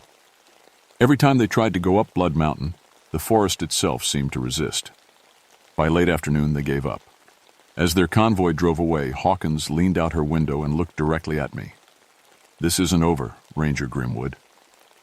"Yes, it is," I said quietly, and meant it. That night, Elena and I sat on my porch talking about what had happened. She'd decided to request a transfer to this district permanently, claiming she wanted to help me document the unusual environmental phenomena we'd been experiencing. "So what happens now?" she asked. "Now I do my job," I said. "The real job, protecting this place and the people who visit it." "And if the developers come back?" I smiled, thinking about the network of Cherokee spirits I could now sense throughout the forest. Hundreds of guardians who had been protecting this land for generations. They weren't gone. They were just waiting for me to need them. "They won't," I said. "The mountain has ways of discouraging unwanted visitors." As if to prove my point, we heard the distant sound of drums echoing from Blood Mountain. Not threatening this time, but celebratory. The spirits were welcoming their newest guardian. I thought about my father and grandfather, about all the Grimwoods who had carried this burden before me. I understood now why Dad had seemed so tired in his later years, but also why he'd never left these mountains. This wasn't just a job or even a calling, it was a partner's. Hip, with forces older than recorded history. My radio crackled to life. "Ranger Grimwood, we've got a report of missing hikers in your sector. Family of 4, last seen on the lower Blood Mountain Trail." "On my way," I responded, standing up and grabbing my gear. But I wasn't just responding as a park ranger anymore. I was responding as something much more. As I walked into the forest, I felt the Cherokee spirits walking with me, lending me their knowledge and power. I could sense the missing family immediately, confused but unharmed, about 2 miles northeast of where they should be. It would be easy to find them now, easy to guide them back to safety, easy to make sure they had a story to tell about the helpful ranger who knew these woods better than anyone, because that's what guardians do. We protect people from dangers they never know exist, and we make sure the sacred places remain sacred. As I walked through the moonlit forest, I heard the elder's voice one last time, carried on the night wind. "Welcome home, Kanuna." The drums echoed through the mountains, and I knew I was exactly where I belonged.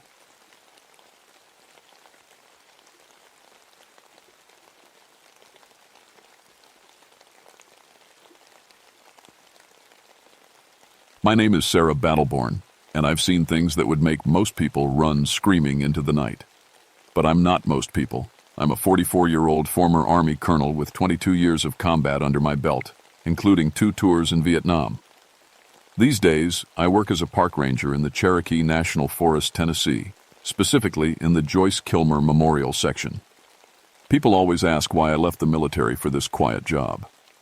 Truth is, after all those years of war, I thought I wanted peace. I thought I wanted to spend my days helping families enjoy nature, tracking lost hikers, and maybe dealing with the occasional bear problem. Simple stuff. Safe stuff. I was wrong. The Joyce Kilmer Memorial is beautiful, don't get me wrong, Giant old trees that have stood for hundreds of years, hiking trails that wind through valleys so green they look like paintings, and streams so clear you can see every pebble on the bottom. It's the kind of place that makes city folks stop and stare, mouths open like they've never seen real wilderness before. But lately, something's been different. Wrong, even. It started about 6 months ago with little things. Animals acting strange, deer bolting for no reason, birds going quiet in the middle of the day, and dogs refusing to walk certain trails. I've been around nature long enough to know when something's off. Animals have instincts that keep them alive, and when they're all telling you to stay away from somewhere, you'd better listen. Then there were the missing hikers. Not unusual by itself. People get lost in these mountains all the time. What was unusual was how we found them, or rather, how we didn't find all of them. The first was a guy named Mike Henderson from Knoxville. Experienced hiker, good gear, filed a proper trail plan. We found his campsite 3 days later, and it looked like he'd left in a hurry. Tent as still up, food was scattered around, but Mike was nowhere to be seen. We searched for a week. Never found so much as a boot print leading away from that camp. The second disappearance happened 2 weeks later. A couple from Atlanta, the Johnsons. Same thing. Campsite looked like they'd run off in the middle of cooking dinner. Pot was still on the camp stove, beans burned to black. Their car was still in the parking lot, keys inside. By the third disappearance, I knew we had a problem. My military training kicked in, and I started looking at this like a tactical situation instead of just random bad luck. When you've spent as many years as I have studying enemy movements, you learn to see patterns. Someone, or something, was hunting in my forest. The local sheriff, Bob Martinez, thought I was being paranoid. "Sarah," he'd say, "people get lost. It happens. These mountains are bigger than some states." But Bob never served in combat. He never learned to read the signs of an organized enemy. I had, and everything I was seeing told me we were dealing with something that knew exactly what it was doing. The breakthrough came when I found the first tracks. I was doing my morning patrol on the Poplar Cove Trail when I saw them, footprints in the mud beside Hidden Creek. At first glance, they looked almost human. Big, sure, but human-shaped. Size 18, maybe 20 boots, I figured. Some really tall hiker with big feet. Then I looked closer. The prints were barefoot. Toes clearly visible, each one longer than my thumb. The stride was wrong, too. Nearly 6 feet between steps. No human walks like that. No human could walk like that. But the thing that made my blood run cold wasn't the size or the shape. It was the pattern. The tracks didn't wander like an animal's would. They followed the trail for exactly 200 yards, then cut off into thick brush at a 90° angle. Military precise. Like someone doing reconnaissance on our trail system. I followed those tracks for 3 miles through terrain that would challenge a mountain goat. Whoever made them moved through that forest like they owned it, never hesitating, never backtracking.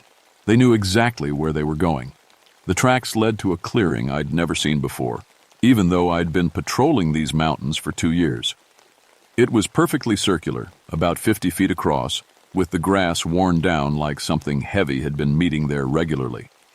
In the center of the clearing, I found something that made me understand this wasn't just about missing hikers anymore. It was a pile of human belongings, backpacks, hiking boots, water bottles, even a couple of GPS devices, all arranged in a neat stack, like trophies, like a collection. And lying on top of the pile, carefully placed where anyone entering the clearing would see it first, was Mike Henderson's driver's license. I drew my service weapon and started backing toward the tree line, every combat instinct I'd ever developed screaming at me to get out of that clearing. Fast. That's when I heard it, a sound I'll never forget as long as I live. It started low, like a groan, then rose to something between a howl and human speech.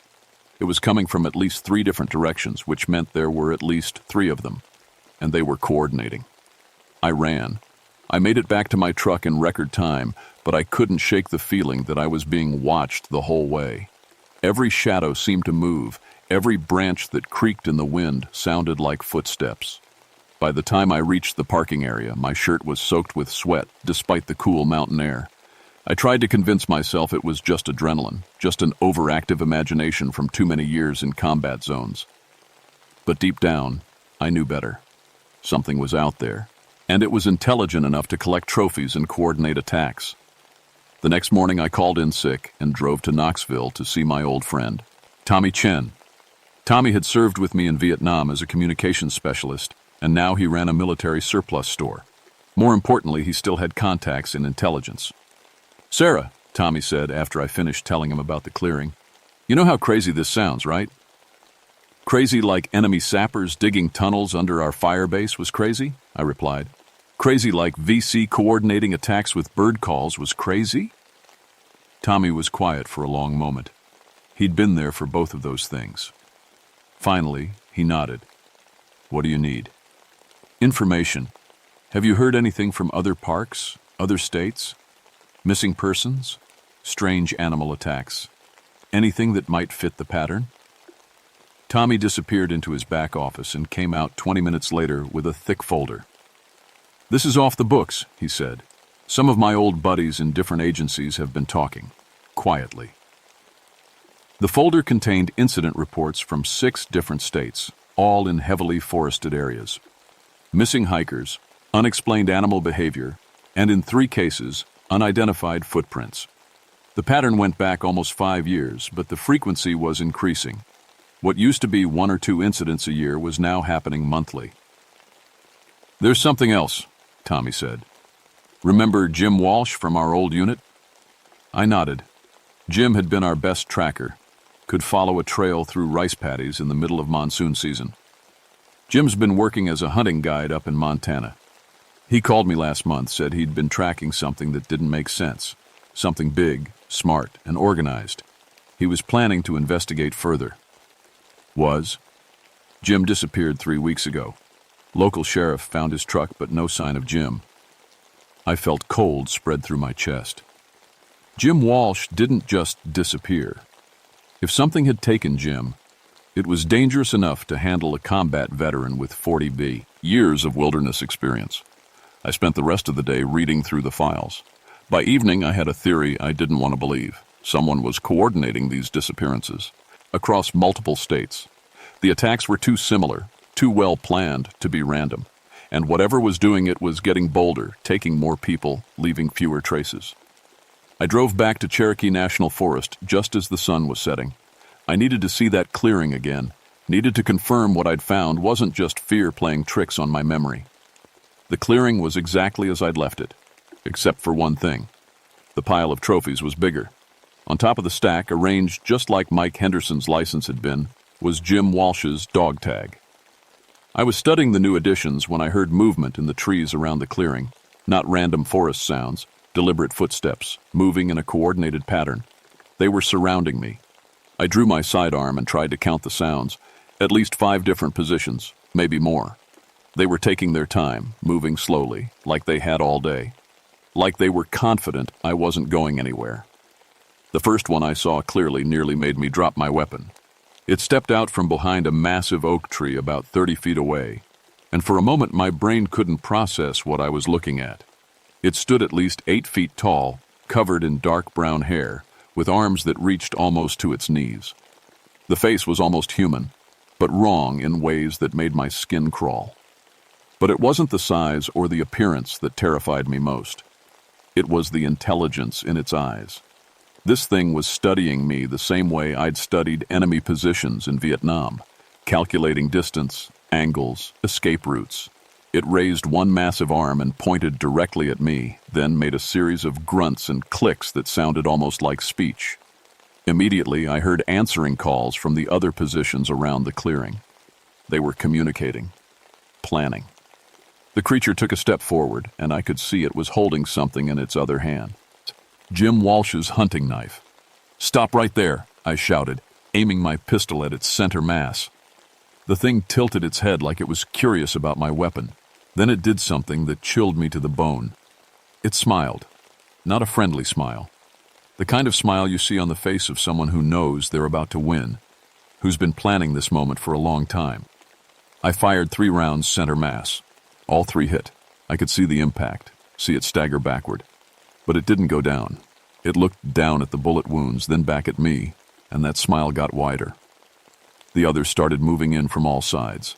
I emptied my clip in the direction of the closest one and ran for the tree line. Behind me, I heard that coordinated howling again, but this time there was something else in it, something that sounded almost like laughter.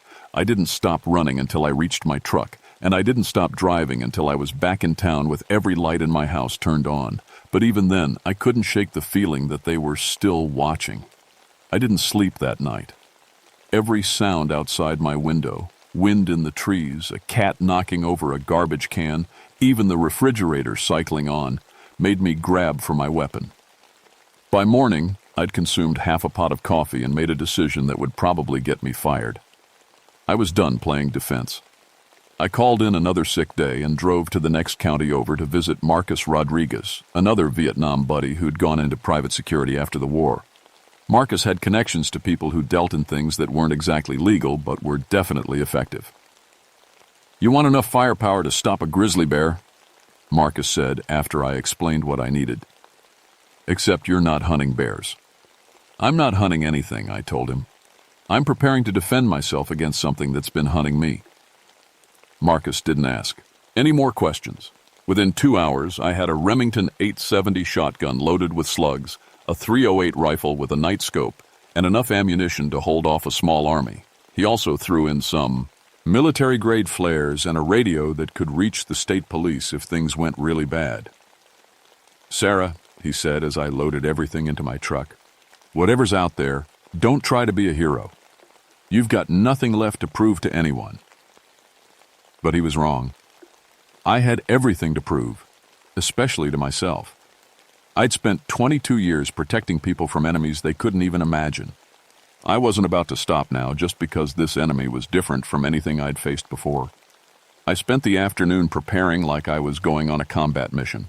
I studied topographic maps of the forest, identified escape routes and defensive positions, and planned supply caches in case I had to stay out there for several days. Most importantly, I filed a detailed report with the state police, along with copies of all the evidence I'd collected. If something happened to me, at least someone would know what they were dealing with. Just after sunset, I parked my truck at the trailhead and hiked back toward the clearing. This time, I wasn't going to run. This time, I was going to get answers. I set up an observation post about 200 yards from the clearing, behind a fallen log with a clear view of the trophy pile. Then I waited. At 11:47 p.m., they came back. The first one emerged from the tree line like a shadow, moving with impossible quiet for something so large. It went straight to the trophy pile and began arranging the items, like a curator setting up a museum display. 2 more joined it, and I could see they were communicating through a series of gestures and quiet sounds. Hand signals. They were using hand signals just like military units do when they need to coordinate silently. That's when I realized the terrible truth. These things hadn't just learned to use tools and collect trophies. They'd learned warfare. Somehow they'd been observing human military operations and adapting our tactics. I was watching the enemy evolve in real time.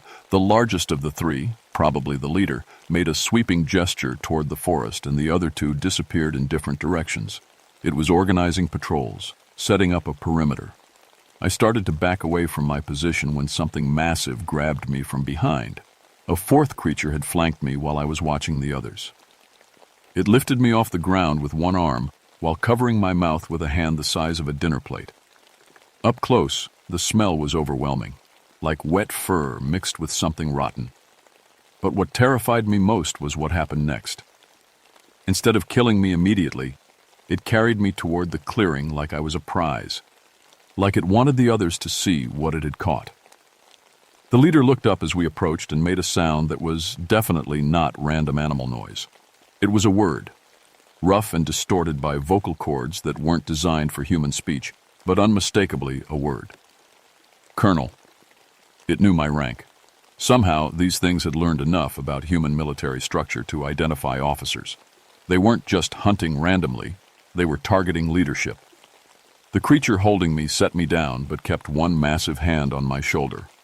The leader approached and studied me like I was a specimen in a laboratory. When it spoke again, the words were clearer.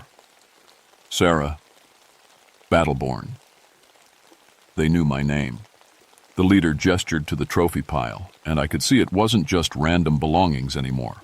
The items were arranged by military rank and experience level. Jim Walsh's Special Forces patch was displayed prominently. Next to it were insignia from other veterans, Rangers, Marines, Airborne.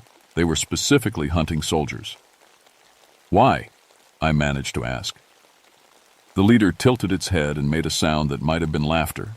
Then it pointed Ted toward the mountains and spoke one more word that made my blood freeze. War. The creature holding me suddenly released its grip and stepped back.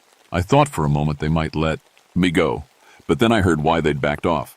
More of them were coming through the trees, a lot more. I counted at least 15, maybe 20. They emerged from the forest in formation. Scouts flanking the main group, rear guard covering their backs, and what looked like specialized roles for different members of the unit. It was a military structure I recognized from countless briefings and field manuals. These things had formed an army. The leader barked a series of commands, and the new arrivals began setting up what I could only describe as a base camp. They were establishing defensive positions, posting sentries, and organizing supply areas. In less than 20 minutes, they'd turned the clearing into a fortified position that would have impressed any military academy instructor. And I was trapped in the middle of it. But the worst part wasn't that I was captured. The worst part was watching them work. Every movement was purposeful, every action coordinated.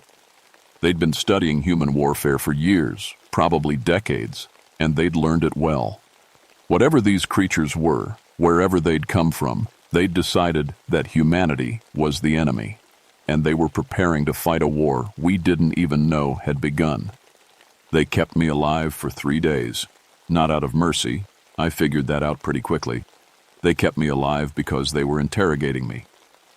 The leader, who the others seemed to call Alpha, through a series of grunts and gestures, knew enough English to ask basic questions about human military tactics, patrol schedules, and weapon capabilities. I didn't tell them anything at first. Old habits from prisoner of war training. But after watching them for 3 days, I realized something that changed everything. They didn't need my information. They already knew more about military operations than most actual soldiers. They'd been studying us for years. On the morning of the 4th day, Alpha brought me something that made my stomach turn. It was a thick folder, handmade from some kind of bark paper, filled with drawings and what looked like written reports. But the writing wasn't in any human language I'd ever seen. The drawings, though, those I understood perfectly. They were tactical diagrams of military bases, detailed sketches of weapons and vehicles, and organizational charts showing human command structures. Some of the diagrams were so accurate they could have come from classified military manuals. "Vietnam," Alpha said, pointing to one particular section. The drawing showed a firebase layout that looked uncomfortably familiar. "Cambodia," it continued, pointing to another. "Afghanistan, Iraq." These things had been watching. For decades, they'd been observing human conflicts, learning our tactics, studying our weaknesses, and now they were ready to use that knowledge against us. Alpha closed the folder and fixed me with those disturbingly intelligent eyes. "Your species," it said in that rough, barely human voice, "destroys everything. Forests, animals, balance." It gestured toward the mountains, our home for thousands of years. "Your people bring machines, roads, pollution, kill our food, poison our water." I was starting to understand. This wasn't just random violence. This was a calculated response to human expansion into their territory. They'd decided that coexistence was impossible, so they were preparing for extinction warfare. "We learned your ways," Alpha continued, "studied your wars. Now we use them against you." It made a series of gestures, and several of the other creatures brought over items I recognized from the trophy pile. But now I could see they weren't just trophies. They were intelligence files. Jim Walsh's notebook contained detailed information about hunting patterns and anima, bell behavior. A missing park ranger's radio had been modified to monitor police and emergency frequencies. GPS devices had been reprogrammed to map human patrol routes and weak points in forest coverage. They weren't just collecting souvenirs, they were building an intelligence database on human operations in wilderness areas. How many? I asked, though I wasn't sure I wanted to know the answer. Alpha made a sound that might have been laughter. Enough, it said.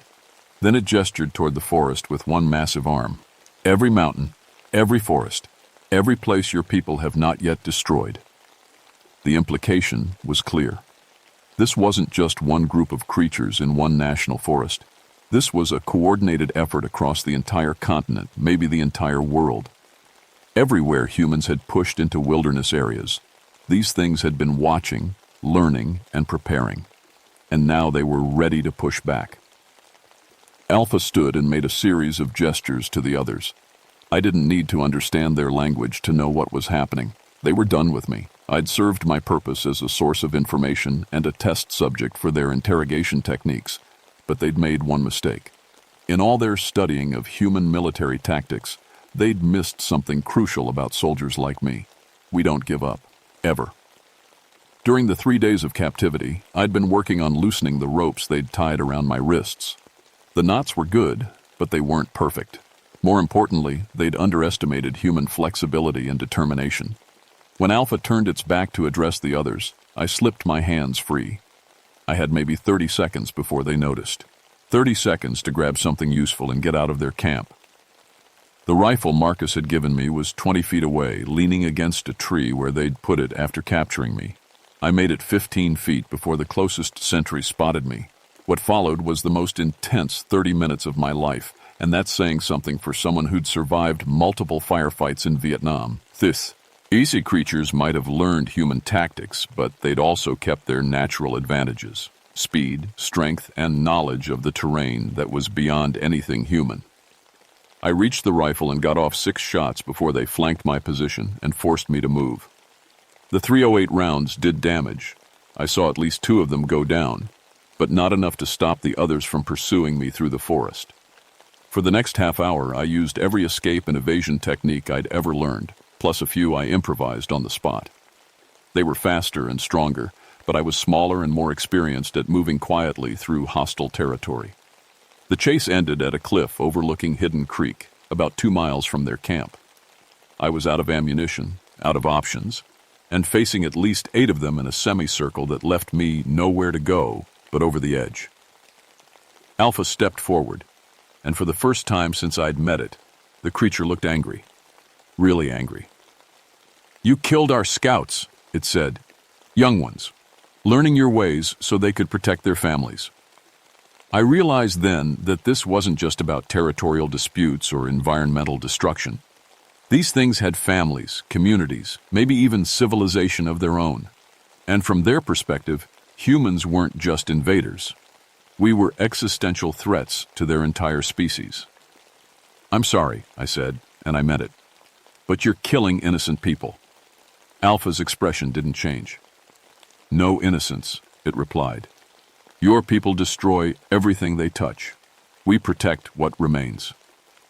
It gestured to the others, and they began moving closer. I had maybe 10 seconds before they reached me. That's when I heard the helicopters. Tommy Chen had kept his word. When I hadn't checked in for 4 days, he'd called in every favor he had with law enforcement and military contacts. 3 state police helicopters were approaches, aching fast with spotlights that cut through the forest darkness like searchlights. Alpha looked up at the aircraft, then back at me. For a moment, I thought it might retreat with the others into the deep forest where the helicopters couldn't follow. Instead, it smiled that terrible smile again. "More will come," it said. "More soldiers, more weapons, more of your war." It raised one massive arm toward the helicopters. "Good. We are ready." Then Alpha and the others melted back into the forest like shadows, leaving me alone on the cliff edge with the sound of rotor blades getting closer. They pulled me out of those mountains 3 hours later, dehydrated and exhausted, but alive. The state police wanted a full report. The FBI wanted to interview me about domestic terrorism, and the Park Service wanted to know why I'd been carrying enough firepower to outfit a small rebellion. I told them everything, every detail, every encounter, every piece of evidence I'd collected. They listened politely, took notes, and filed my report in whatever bureaucratic black hole handles cases that don't fit normal categories. Officially, the missing hikers were victims of wild animal attacks. The clearing was listed as a natural phenomenon, and my experiences were attributed to stress and possible head trauma from my fall near Hidden Creek. Unofficially, things changed fast. Within a week, the Joyce Kilmer Memorial was closed to the public for environmental assessment. Military personnel began showing up in unmarked vehicles, and satellite surveillance of the area increased dramatically. Someone, somewhere, was taking the threat seriously, even if they couldn't acknowledge it publicly. Tommy Chen called me a month later with news that confirmed my worst fears. Similar incidents were being reported from wilderness areas across 12 states. Park rangers, hunters, and hikers were disappearing at an accelerating rate, and the few survivors who made it out told stories that sounded uncomfortably familiar. The creatures were expanding their operations. More disturbing. Was what Tommy's contacts in intelligence were hearing from international sources. Reports from Canada's national parks, Siberian forests, and the Amazon rainforest all described encounters with unidentified bipedal creatures showing signs of organized behavior and tactical intelligence. This wasn't just a North American problem, it was global. I resigned from the Park Service and moved to a small town in Kansas, about as far from any serious wilderness as I could get. But I didn't retire.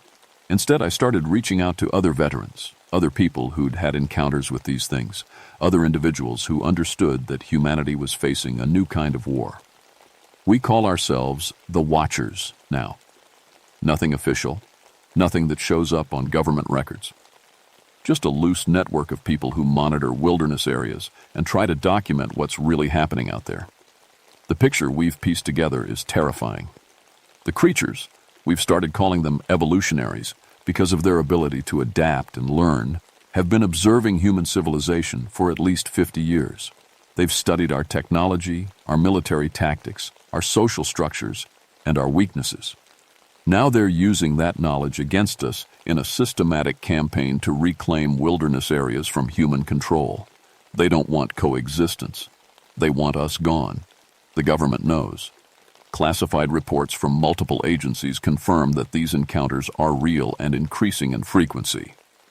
But public acknowledgement would cause panic, so the official response is denial and cover-up, while military and intelligence resources are quietly repositioned. We're fighting a war that most people don't even know exists. Last week, I got a call from a forest ranger in Montana. She'd found a clearing full of human belongings arranged in neat stacks just like the one I'd discovered in Tenbums, Nessie. But this pile was bigger, much bigger. And on top of the stack was a handwritten note in perfect English. Colonel Battleborn, the student has become the teacher. The war continues. Alpha. They remember me. They're still learning. And they're still recruiting. Sometimes, late at night when the wind is blowing hard outside my Kansas home, I can almost hear that coordinated howling in the distance. It's probably just my imagination, probably just the sound of air moving through power lines and telephone wires. But I keep my rifle loaded anyway, because I know they're coming. Maybe not tonight, maybe not next month, but eventually. They've learned patience from us, along with everything else. And when they finally decide that the cities are just another type of forest that needs to be reclaimed, we'll need to be ready. The evolutionary war isn't over. It's just beginning.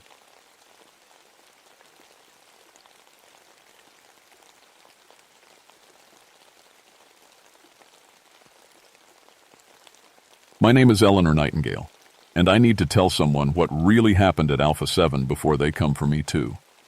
I was a marine biologist back then, had my PhD from Woods Hole, published papers on deep-sea creatures that nobody else believed existed. That's probably why they picked me in 1968. The CIA needed someone who wouldn't run screaming when they saw something impossible. The letter came on a Tuesday. Official government seal, classified stamps everywhere. Your country needs your expertise, it said. Report to Jefferson National Forest, Mount Rogers area, Virginia. Tell no one. I packed my bags that night. My mom thought I was going on another research trip. I kissed her goodbye and promised to write. I never did get to keep that promise. The drive took 6 hours through winding mountain roads. The deeper I went into the forest, the quieter it got. No birds singing, no insects buzzing. Even the wind seemed to hold its breath.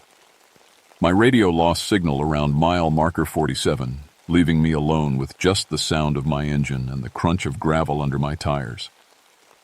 The facility looked like any other government building from the outside. Gray concrete, small windows, chain-link fence with razor wire. But something felt wrong the moment I stepped out of my car. The air tasted metallic, like pennies left in your mouth, and cold. Way too cold for September in Virginia. Dr. Marcus Webb met me at the gate. He was the project director, a thin man with nervous eyes who kept checking his watch every few minutes. "Dr. Nightingale," he said, shaking my hand. "Welcome to Alpha 7. I hope you're ready for this." "Ready for what?" I asked. He looked around, then leaned closer. "You'll see. But Eleanor, once you walk through those doors, there's no going back. You understand?" I nodded, but I didn't understand. Not really. How could I? The inside was different from what I expected. Instead of government-issue furniture and fluorescent lights, it felt more like a zoo, or maybe a prison.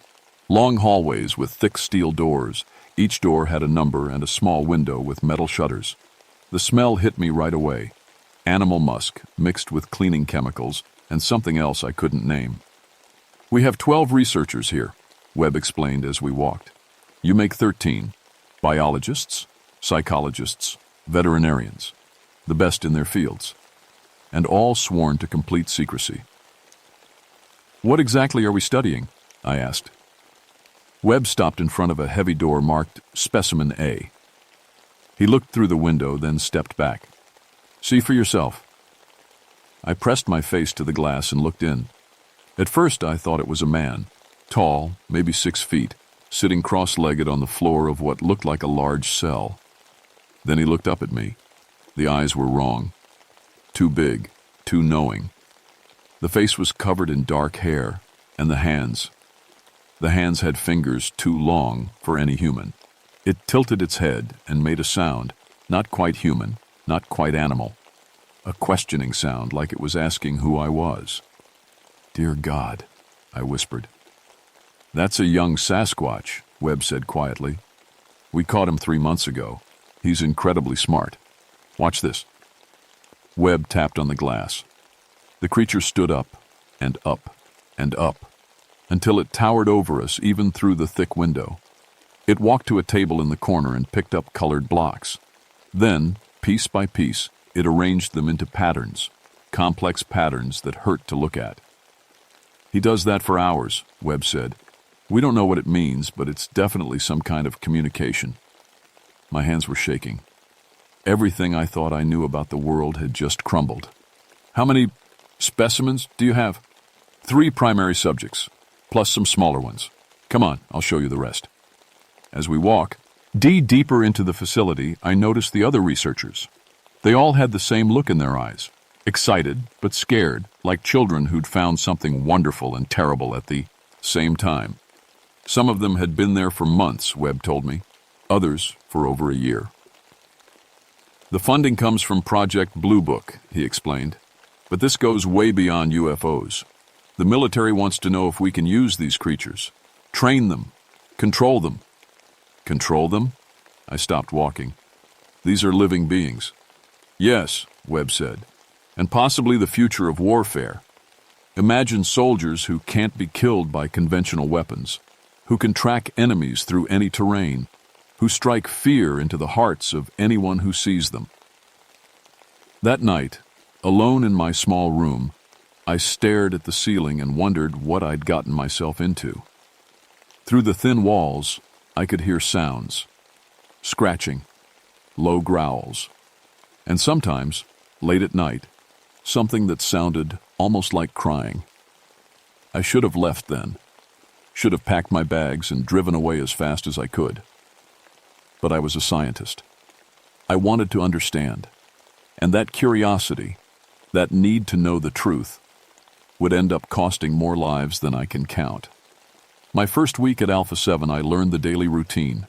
Morning briefings at 0800, lab work until noon, specimen observation in the afternoon, data analysis in the evening, lights out at 2200 with night security taking over. But nothing could have prepared me for meeting the other specimens. Specimen B was the Fook monster. I'd heard stories about it growing up in Arkansas, a huge ape-like creature that terrorized a small town back in the early 70s. Except this was 1968, and the creature was real, and it was locked in a reinforced steel cage that looked like it belonged in a medieval dungeon. Dr. Sarah Chen, our veterinarian, took me to see it on my third day. Stay at least 10 feet back from the bars, she warned, and whatever you do, don't make direct eye contact. The creature was massive, easily 9 feet tall and covered in thick, dark fur. Its shoulders were broader than any human's, and its arms hung down past its knees. But what scared me most were its eyes.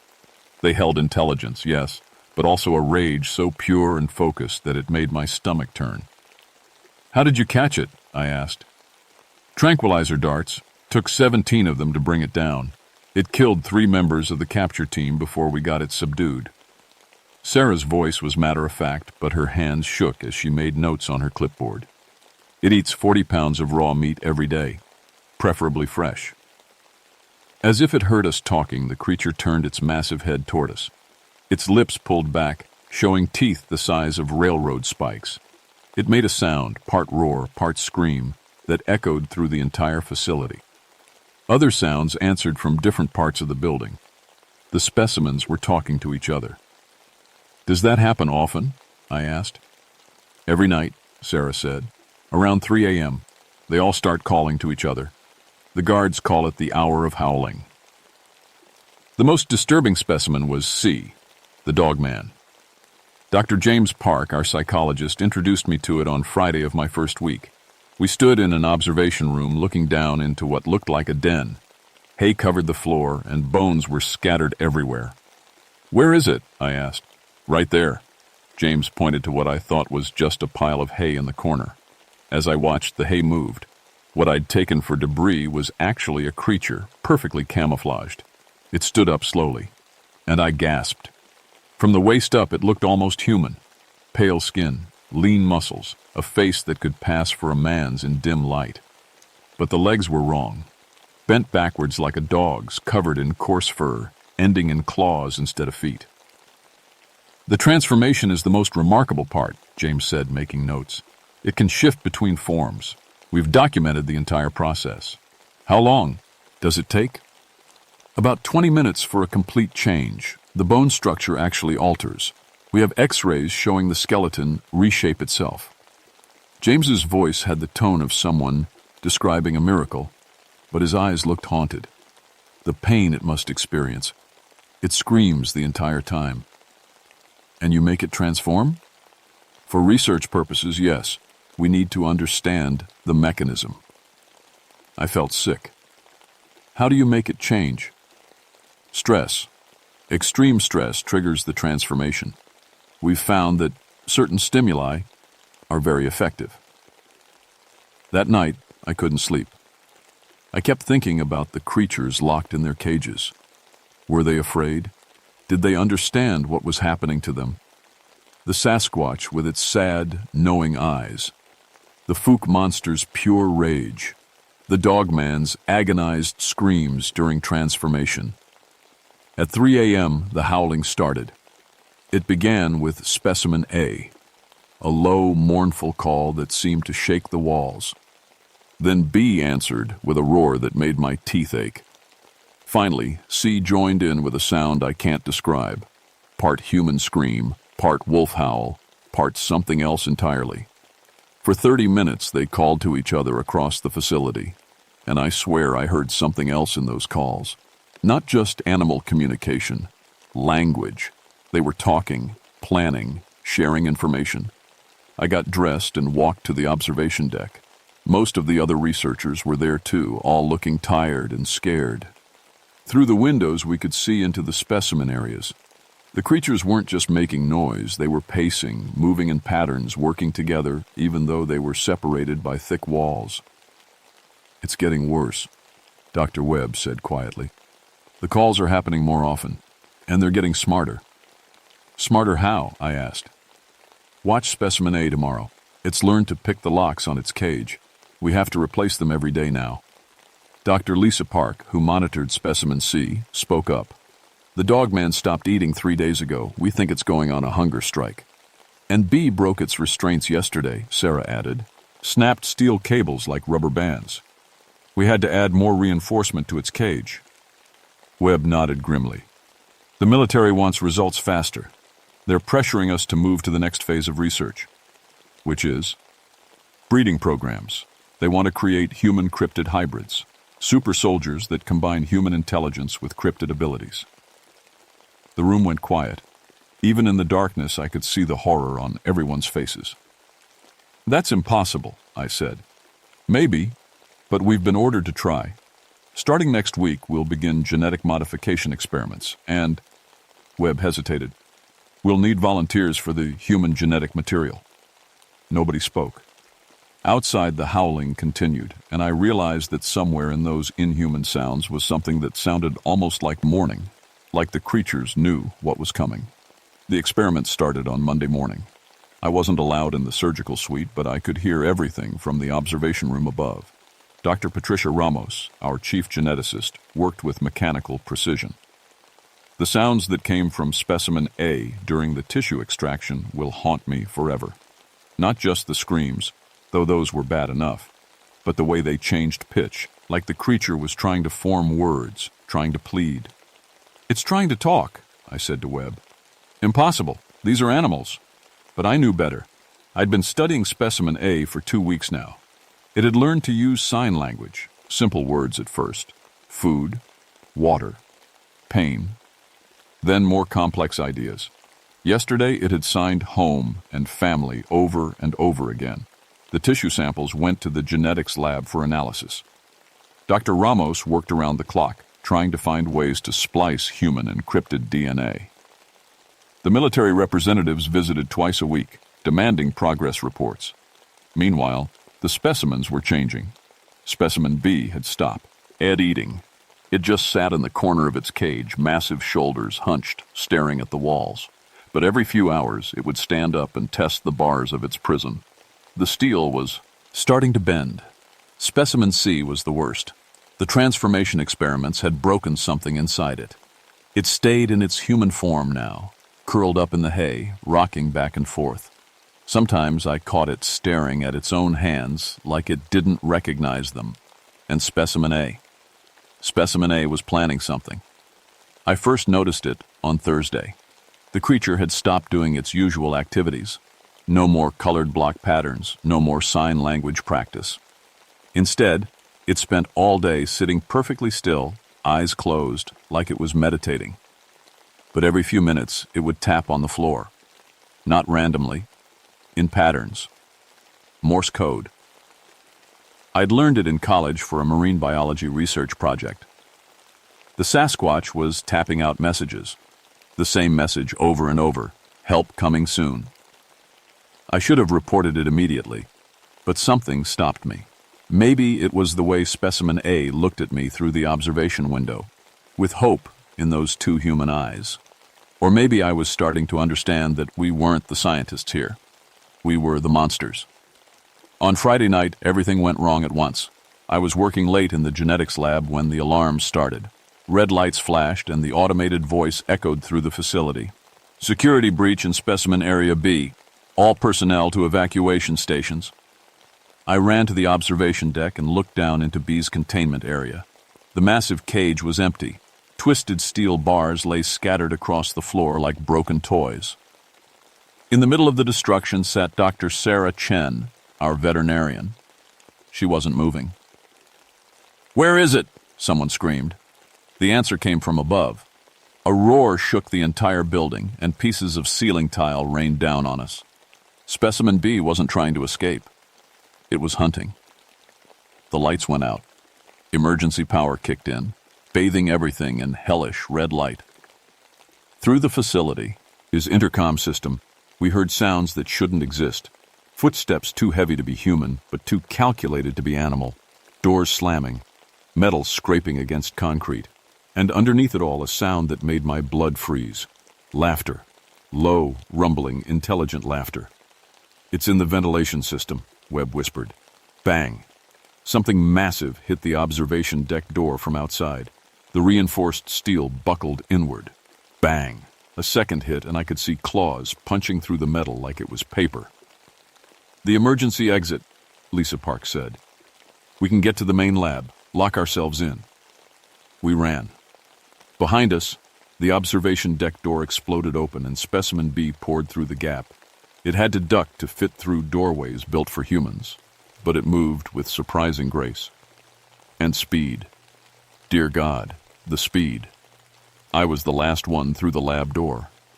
As I slammed it shut, I caught a glimpse of glowing eyes in the darkness behind us. Eyes that held more than animal intelligence. They held strategy. "The radio," Webb gasped. "We need to call for help." But when he grabbed the emergency radio, all we heard was static. Then, through the white noise, a voice. Deep, rumbling, almost human. "No help coming. We talk now." The radio went dead. Through the lab's security monitors, we watched the impossible. Specimen B wasn't just rampaging. It was methodically going through the facility, cell by cell, freeing the other specimens. First A, then C, then the smaller creatures we'd captured over the months. And they weren't escaping. They were organizing. On camera 7, I watched Specimen A teaching the others sign language. On camera 3, Specimen C was examining security equipment, learning how it worked. On camera 12, Specimen B was doing something that made my legs go weak. It was reading our research files. "They're learning," I whispered. "They're learning about us." Ramos was crying in the corner. "The genetic samples. They know what we were trying to do. They know we were going to..." The lights came back on. All of them. The facility was brighter than it had ever been during the day. Through the lab's windows, we could see into the corridors. They were full of creatures now. Not just our 3 specimens, but dozens of others. They must have called their families, their packs, their tribes, and they were all looking at us. The intercom crackled to life. When the voice came through, it was Specimen A, the Sasquatch. But the words were clear, spoken in perfect English. "Your turn to be specimens now." The creatures didn't kill us right away. That would have been too simple. Instead, they turned Alpha 7 into exactly what it had always been, a research facility. Except now, we were the subjects. They moved us to the specimen containment area, the same cells where we'd kept them locked up for months. The irony wasn't lost on any of us. Specimen A. I couldn't think of it as specimen anymore, not after hearing it speak. Personally escorted me to what used to be its cage. "You will be comfortable here," it said, in that deep, careful voice. "We have studied your care techniques extensively." The cage had been modified. A cot, a small desk, basic amenities. Everything we'd given the creatures, but sized for humans. They'd prepared for this. "How long have you been able to speak?" I asked. The Sasquatch, I decided to call him by what he truly was, tilted its massive head. "Always. We simply chose not to reveal this ability to you. We learned much by listening." Through the bars of my cell, I could see the other researchers in similar cages. Webb was across from me, Ramos, 2 cells down. The creatures had separated us just far enough to make communication difficult, but not impossible. They wanted us to be able to see each other, to know we were all trapped. What happened next was the most terrifying thing I'd ever experienced. And I'd been living in a facility full of monsters for 3 weeks. They studied us. Every day, teams of creatures would come to observe. They took notes, actual written notes in perfect English, about our behavior, our eating habits, our sleep patterns. They drew our blood for analysis. They ran psychological tests, showing us pictures and recording our responses. The worst part was how professional they were about it. Clinical. Detached. The same way we'd studied them. Fascinating, the dogman said on my third day of captivity. It was in its human form, wearing a white lab coat it had found somewhere. Your species shows remarkable stress responses when placed in captivity. Note the elevated cortisol levels in subject N7. That was me, subject N7. They'd given us all numbers. The irony is intentional, I assume, I said. Of course. The dogman made a note on its clipboard. We have spent considerable time studying your research methods. Your psychological approaches are quite instructive. The Fook monster, the massive creature that had terrified me from day one, turned out to be the most intelligent of them all. It had learned to operate the facility's computers and was analyzing all of our research data. Your breeding program was doomed to failure, it explained to Webb during one of the daily observation sessions. Human and cryptid genetics are incompatible for the reasons you intended. However, it paused, studying Webb with those burning eyes. They are compatible for other purposes. What do you mean? Webb asked. We have been evolving for centuries, hidden from your kind. But evolution is slow. Your research has provided us with shortcuts. That's when I understood the true horror of what they were doing. They weren't just studying us for revenge. They were learning from our techniques, our methods, our knowledge. They were using our own research against us to accelerate their development. On the 7th day of our captivity, they brought in new subjects. The military team that had come to check on the facility. 12 soldiers in full combat gear, all unconscious, all being wheeled in on gurneys like we had, transported the creatures months earlier. How did you... Webb started. The same tranquilizer compounds you used on us, the Sasquatch explained. We found the formulas in your files, very effective. It took 19 darts to bring down the largest soldier, but eventually they all succumbed. The soldiers were placed in the remaining cells. When they woke up, the screaming started. Trained military personnel reduced to panic and terror in a matter of hours. The creatures studied their reactions with the same clinical detachment they'd shown us. But I was beginning to understand that this wasn't random cruelty. The creatures had a plan. On day 10, the dogman came to my cell alone. It was in its human form, but I could see the wrongness in its joints, the way its legs bent at impossible angles beneath its stolen lab coat. You are different from the others, it said. How? You showed hesitation, doubt. We observed you arguing with Dr. Webb about the ethics of our treatment. You were listening to us argue? We hear everything in this facility, every conversation, every plan, every private moment of doubt. The creature leaned closer to the bars. You questioned what you were doing to us.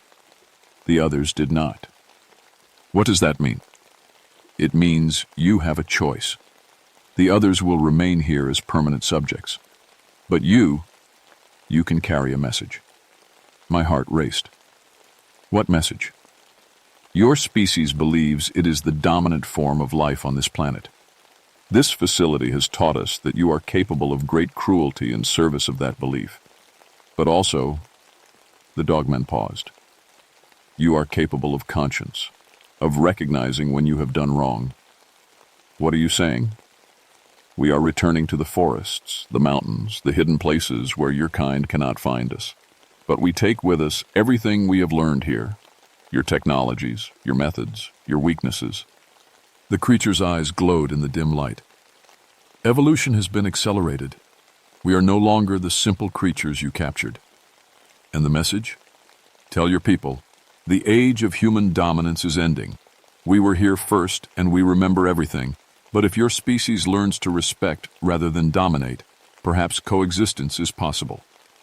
The creature turned to go, then stopped. Dr. Nightingale, Eleanor, what you did here was evil, but recognizing evil is the first step toward redemption. That night, they opened my cell. I don't know how long I was unconscious. When I woke up, I was lying in my car on the side of a mountain road, 50 miles from where Alpha 7 had been. My head felt like someone had taken a hammer to it, and my memories were fuzzy, dreamlike. But the facility was gone. I drove back to the coordinates, following the same winding roads I'd taken months earlier. But instead of a government research station, I found only scorched earth and twisted metal. The official story was an industrial accident, a chemical leak that had poisoned the entire area. Hazmat crews were already setting up containment barriers. "You can't go in there, ma'am," a soldier told me. "Toxic contamination zone, very dangerous." I tried to tell them about the researchers, about Webb and Ramos and the others, but the soldier just looked at me with confusion. "There was never any facility here, ma'am. Just an old mining operation, been closed for 20 years. The records had been scrubbed. Alpha 7 never existed. The researchers never existed." I began to doubt my own memories. Maybe it had all been a breakdown, a psychological episode brought on by too much stress and isolation. But then I found the note in my jacket pocket. Written in perfect English, in handwriting I recognized as Specimen A's, the Sasquatches, from the sign language lessons I'd watched. The Autobasis remain. "They volunteered to stay and help us understand your species better. Do not look for them. They are safe and serving an important purpose.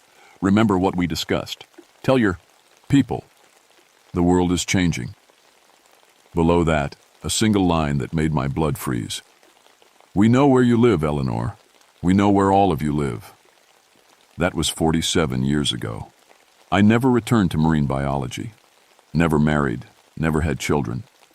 How could I bring a child into a world where such things were possible? Instead, I became a librarian in a small town in Montana, far from any major forests. I kept my head down, lived quietly, and tried to forget. But they never let me forget completely. Every few years, I'd find something. A photo on my porch showing creatures moving through the woods behind my house. A newspaper clipping about hikers disappearing in national forests. A child's drawing slipped under my door, showing tall, hairy figures with two intelligent eyes. They're still out there, still watching, still learning. And they're not alone anymore. The stories have been increasing. Sasquatch sightings with unusual details, creatures using tools, displaying technology, communicating in human languages.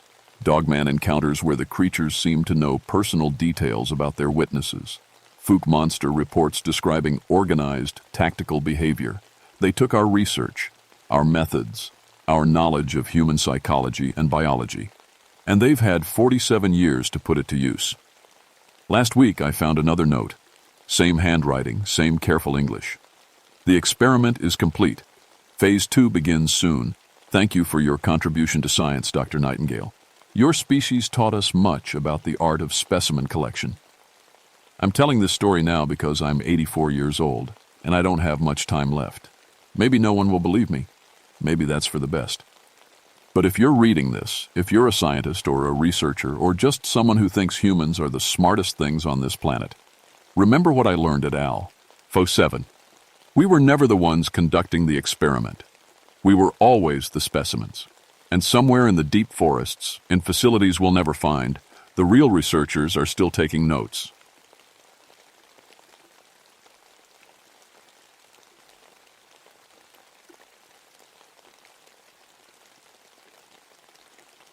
My name is Marcus Coldwater. At least, that's who I used to be. I woke up in the snow and everything was wrong. My body felt different. Bigger. When I tried to sit up, my arms looked like sticks covered in pale skin. My hands were huge, with fingers that seemed too long. I was naked and freezing, but somehow I didn't care about the cold. The trees around me looked familiar. I was in Daniel Boone National Forest near Cumberland Gap in Kentucky. I'd been here before for work, but how long had I been lying here? The last thing I remembered was being in my lab, looking at tissue samples under the microscope. That felt like yesterday. But the snow was deep and my beard had grown long and wild. My stomach cramped with a hunger I'd never felt before. Not just hungry for food, hungry for something else. Something that made my mouth water just thinking about it. I stood up slowly. I was tall now, really tall, at least 8 feet, maybe more. My legs were thin but strong. When I looked at my reflection in a frozen puddle, I barely recognized myself. My face was gaunt, my eyes were yellow, and my teeth looked sharper than before. Walking felt natural, even though my body was different. I moved through the forest like I belonged there. Every sound seemed louder. I could smell things from far away. The scent of deer, the smell of old campfires, and something else that made my stomach growl. Humans. I found my old research station after an hour of walking. The building was half collapsed, with broken windows and a door hanging off its hinges. Snow had blown inside, covering everything. My equipment was ruined, papers scattered everywhere. It looked like no one had been here in months. On my desk, under some ice, I found my last research notes. The pages were wet and hard to read, but I could make out enough. December 15th, 1963. That was the last entry. I'd been studying Wendigo, sightings in the area. The government had sent me here to figure out if the legends were real. I remembered now. The tissue sample. I'd found remains of something in a cave, something that looked human but wasn't. I'd taken it back to the lab to study it. But I'd been careless.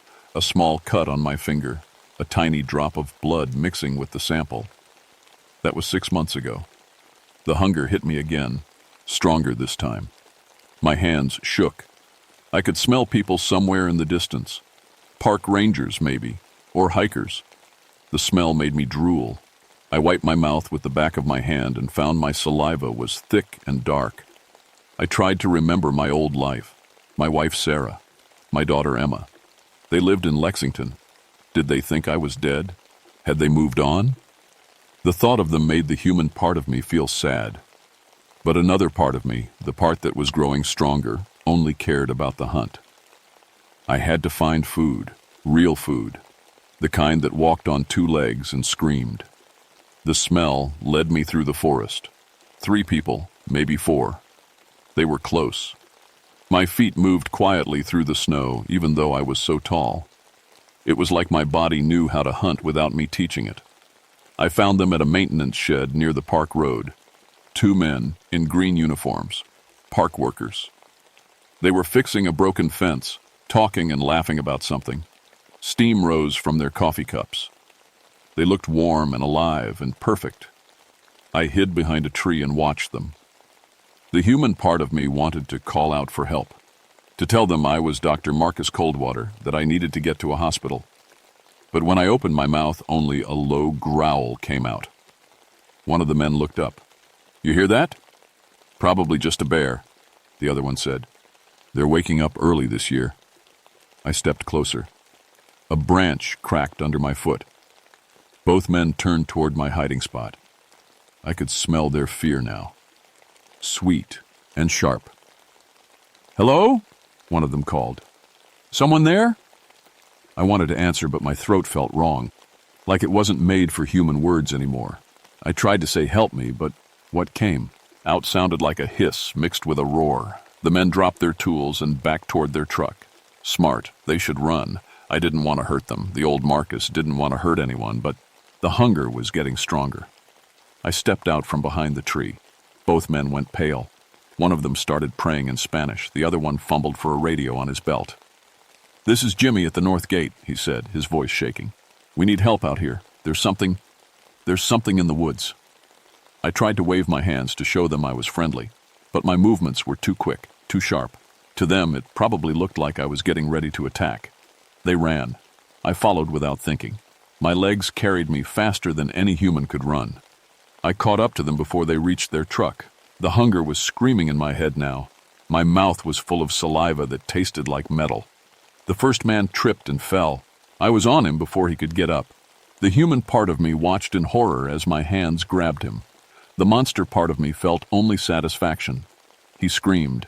I bit down. The taste was incredible, better than anything I'd ever eaten. Warm and rich and perfect. I couldn't stop. I ate until there was nothing left but bones and clothes. When it was over, I felt clear for the first time in months. The fog in my head lifted. I could think like a human again. I remembered my name, my work, my family. But I also remembered what I'd just done. I'd killed a man, eaten him, enjoyed it. The second park worker had made it to the truck. I could hear the engine starting up, tires spinning in the snow as he raced away to get help. Good. Someone should warn people about me. I looked down at what was left of my victim. A young guy, maybe 25. He'd had a wedding ring. Somewhere, a woman was waiting for him to come home. The guilt hit me like a punch to the stomach, but underneath it the hunger was already stirring again. Satisfied for now, but not gone, never gone. I dragged the remains into the woods and buried them deep in the snow. Then I went back to cover my tracks. I was good at hiding evidence now. Another thing my new body knew how to do. As I walked back to the ruins of my research station, I could hear sirens in the distance. Search teams would come looking. They'd find blood, but no body. They'd think it was a bear attack. I had maybe a few hours before they organized a real hunt. I needed to find shelter, somewhere safe to figure out what I'd become. And I needed to stay away from people, because now I knew the truth. I wasn't Marcus Coldwater anymore. I was the monster he'd been hunting. I found a cave system about 5 miles from my old research station, deep enough that humans wouldn't explore it, dark enough that I could hide during the day. The sunlight hurt my eyes now, made my skin feel like it was burning. For 3 weeks I tried to fight the hunger. I ate deer, rabbits, anything I could catch, but animal meat tasted like ash in my mouth. It didn't satisfy the craving, only made it worse. I kept a journal on pieces of bark, using a sharp stone to scratch out words. I wanted to record what was happening to me. Maybe someone would find it someday and understand. Day 20. Haven't eaten human flesh in 3 weeks. Feel weak. Can barely think straight. The hunger is like fire in my stomach. Day 21. Found a family camping near Bear Creek. Watched them for hours. Father, mother, 2 small children. The smell almost drove me crazy. Had to run away before I did something terrible. Day 25. Killed a park ranger today. Couldn't help it. The hunger was too strong. I tried to warn her first, but she thought I was threatening her. Maybe I was. Her name was Patricia Stonefield. She'd been doing a routine patrol when she found my tracks. I'd tried to communicate to tell her to stay away, but my voice was just growls and hisses now. When I reached toward her, trying to show I was human inside, she pulled her gun. I didn't mean to hurt her, but when she shot me, something snapped. The bullets barely slowed me down. I moved faster than thought, faster than fear. Afterward, when the feeding frenzy ended, I found her ID card. Patricia Stonefield, 28 years old. She had a picture in her wallet, a little girl with her same smile. Her daughter, probably. I buried Patricia deep in the woods, like the others. Then I sat by her grave and cried. The first tears I'd shed since the transformation. They came out black and thick. More search teams came. Hunters with dogs and rifles. They were looking for a killer bear now. 3 people dead, no bodies found. The local news was calling it the most dangerous animal attack in Kentucky history. If only they knew. I watched them from the shadows. Good people, trying to protect their community. They had no idea they were hunting something that used to be one of them. Something that understood their tactics, their equipment, their weaknesses. I could have killed them all. The monster in me wanted to, but I fought it. Some days I won, some days I didn't. The 4th kill was a hiker who got lost during a snowstorm.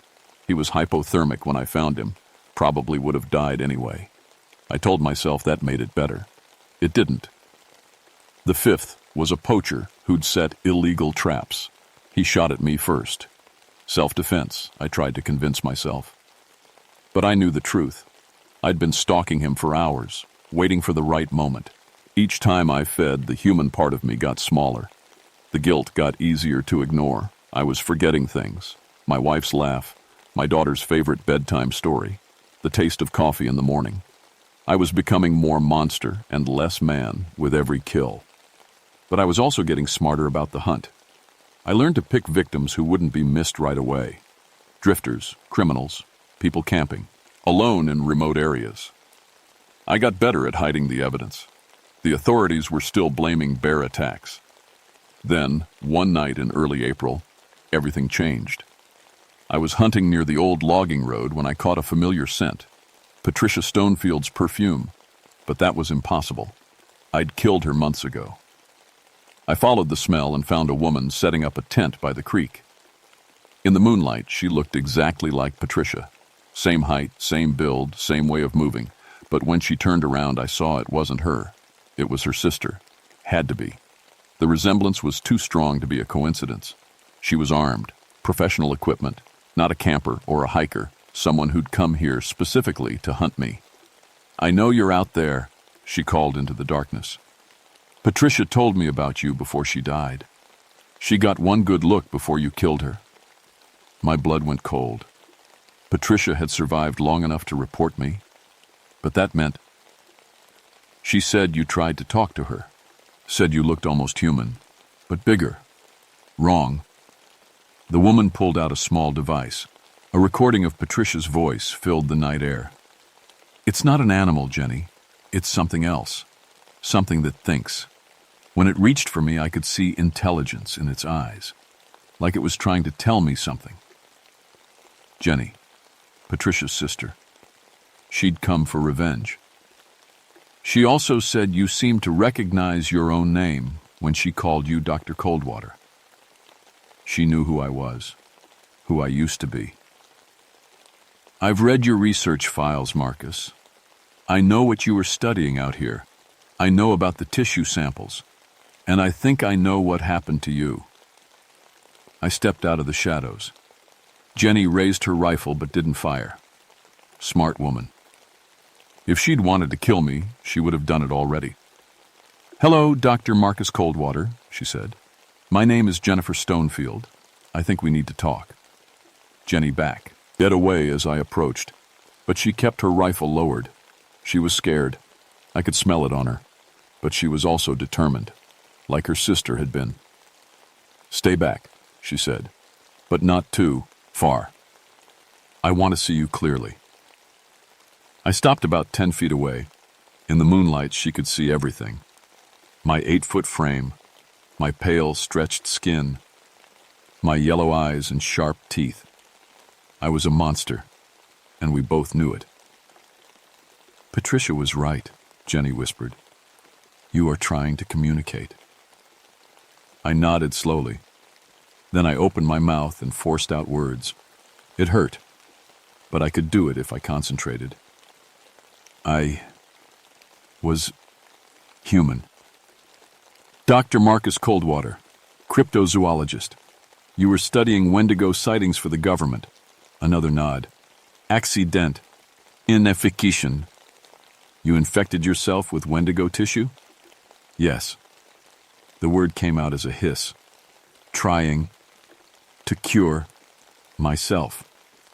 Jenny's grip on her rifle tightened. "By killing innocent people?" The guilt hit me like a physical blow. I dropped to my knees in the snow. "Can't stop hunger." "How many?" I held up both hands. Fingers spread, then 3 more fingers. 13 people? Jenny's voice cracked. 13 families destroyed? I wanted to explain, to tell her about the months of fighting it, about the pain when I didn't feed, about how I tried to choose victims who deserved it. But the words wouldn't come. "Patricia was investigating the disappearances," Jenny said. "She volunteered for patrol duty out here because she thought she could solve it. She wanted to protect people." I remembered Patricia's last moments, how she'd drawn her gun when she saw me, how I'd tried to warn her to stay away, how it had all gone wrong. "She had a daughter," Jenny continued. "Sophie, 8 years old, keeps asking when Mommy's coming home." The black tears started again. Sorry. Sorry doesn't bring her back." Jenny was right. Nothing could fix what I'd done. But maybe I could stop it from getting worse. "Kill me," I said. "Please." I thought about it, spent months planning how to hunt you down. But then I read more of your research, about the government project, about the other test subjects. Other test subjects? What? Others? You weren't the only one, Marcus. There were 12 researchers working on Project Wendigo, all of them given infected tissue to study. The official reports say there was a containment failure. All 12 died in the lab explosion. That was a lie. I remembered the explosion, but it had happened after my escape, after I'd already been transformed for weeks. But I found classified files. 11 bodies were recovered from the lab. You were the 12th. They've been hunting you ever since. My blood went cold. The government was still after me? They want to capture you, not kill you.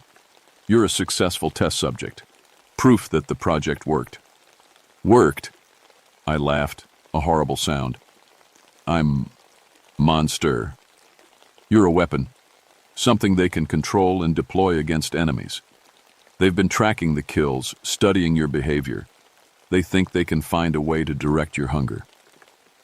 The sound of helicopter blades cut through the night air. Far away, but getting closer. Jenny heard it too. They're coming, she said. I led them here. I felt betrayed, but then I realized the truth. You work for them. I work for the FBI, but not for this project. I came here to stop them, to make sure what they did to you never happens to anyone else. The helicopters were getting louder. Spotlights swept through the trees, men's voices calling out coordinates. A full extraction team. They'll take you back to the lab, Jenny said. Study you. Try to replicate the process. Create more like you. The thought of other people going through what I'd experienced made me sick. Other families destroyed. Other monsters set loose on the world. Stop them, I said. I can't, not alone, but you can. She was right. I was stronger than any human now. Faster. Better at killing. If I fought the extraction team, some of them would die. But maybe that would be enough to expose the project. Will you help me? Jenny asked. Will you fight them? I thought. About Patricia. About her daughter Sophie, waiting for a mother who would never come home. About the 13 families I'd destroyed. About all the people who would die if the government succeeded in creating more monsters. Yes, I said. I'll fight. The helicopters circled overhead. Ropes dropped from the sky. Black-clad soldiers slid down into the clearing. They had tranquilizer guns, nets, and restraints. They'd come to take me alive. I looked at Jenny one last time. Tell Sophie, her mother, was brave. Then I charged into battle. The soldiers were professionals, but they'd never fought anything like me. I moved through their formation like smoke, too fast for their tranquilizer darts, too strong for their nets. I didn't want to kill them. These were just soldiers following orders. But when the first one put his hands on Jenny, something inside me snapped. The hunger took over. When it was finished, 7 soldiers were dead. The rest had retreated to the helicopters. Jenny stood in the middle of the carnage, her rifle smoking from the shots she'd fired to help me. It's over, she said. They'll never try this again. Too many witnesses. Too much evidence. I felt empty. Not satisfied like after a normal feeding. Just tired. The human part of me was almost gone now. I could feel it slipping away with each heartbeat. Marcus? Jenny stepped closer. Are you still in there? I tried to answer, but only a growl came out. The words were gone. The guilt was fading too. Soon there would be nothing left but hunger and instinct. Jenny understood. She raised her rifle one final time. Thank you, she whispered. For fighting them. For trying to stay human. I closed my eyes and thought about Sarah and Emma. About the life I'd lost. About the man I used to be before the experiment destroyed everything. The shot echoed through the forest.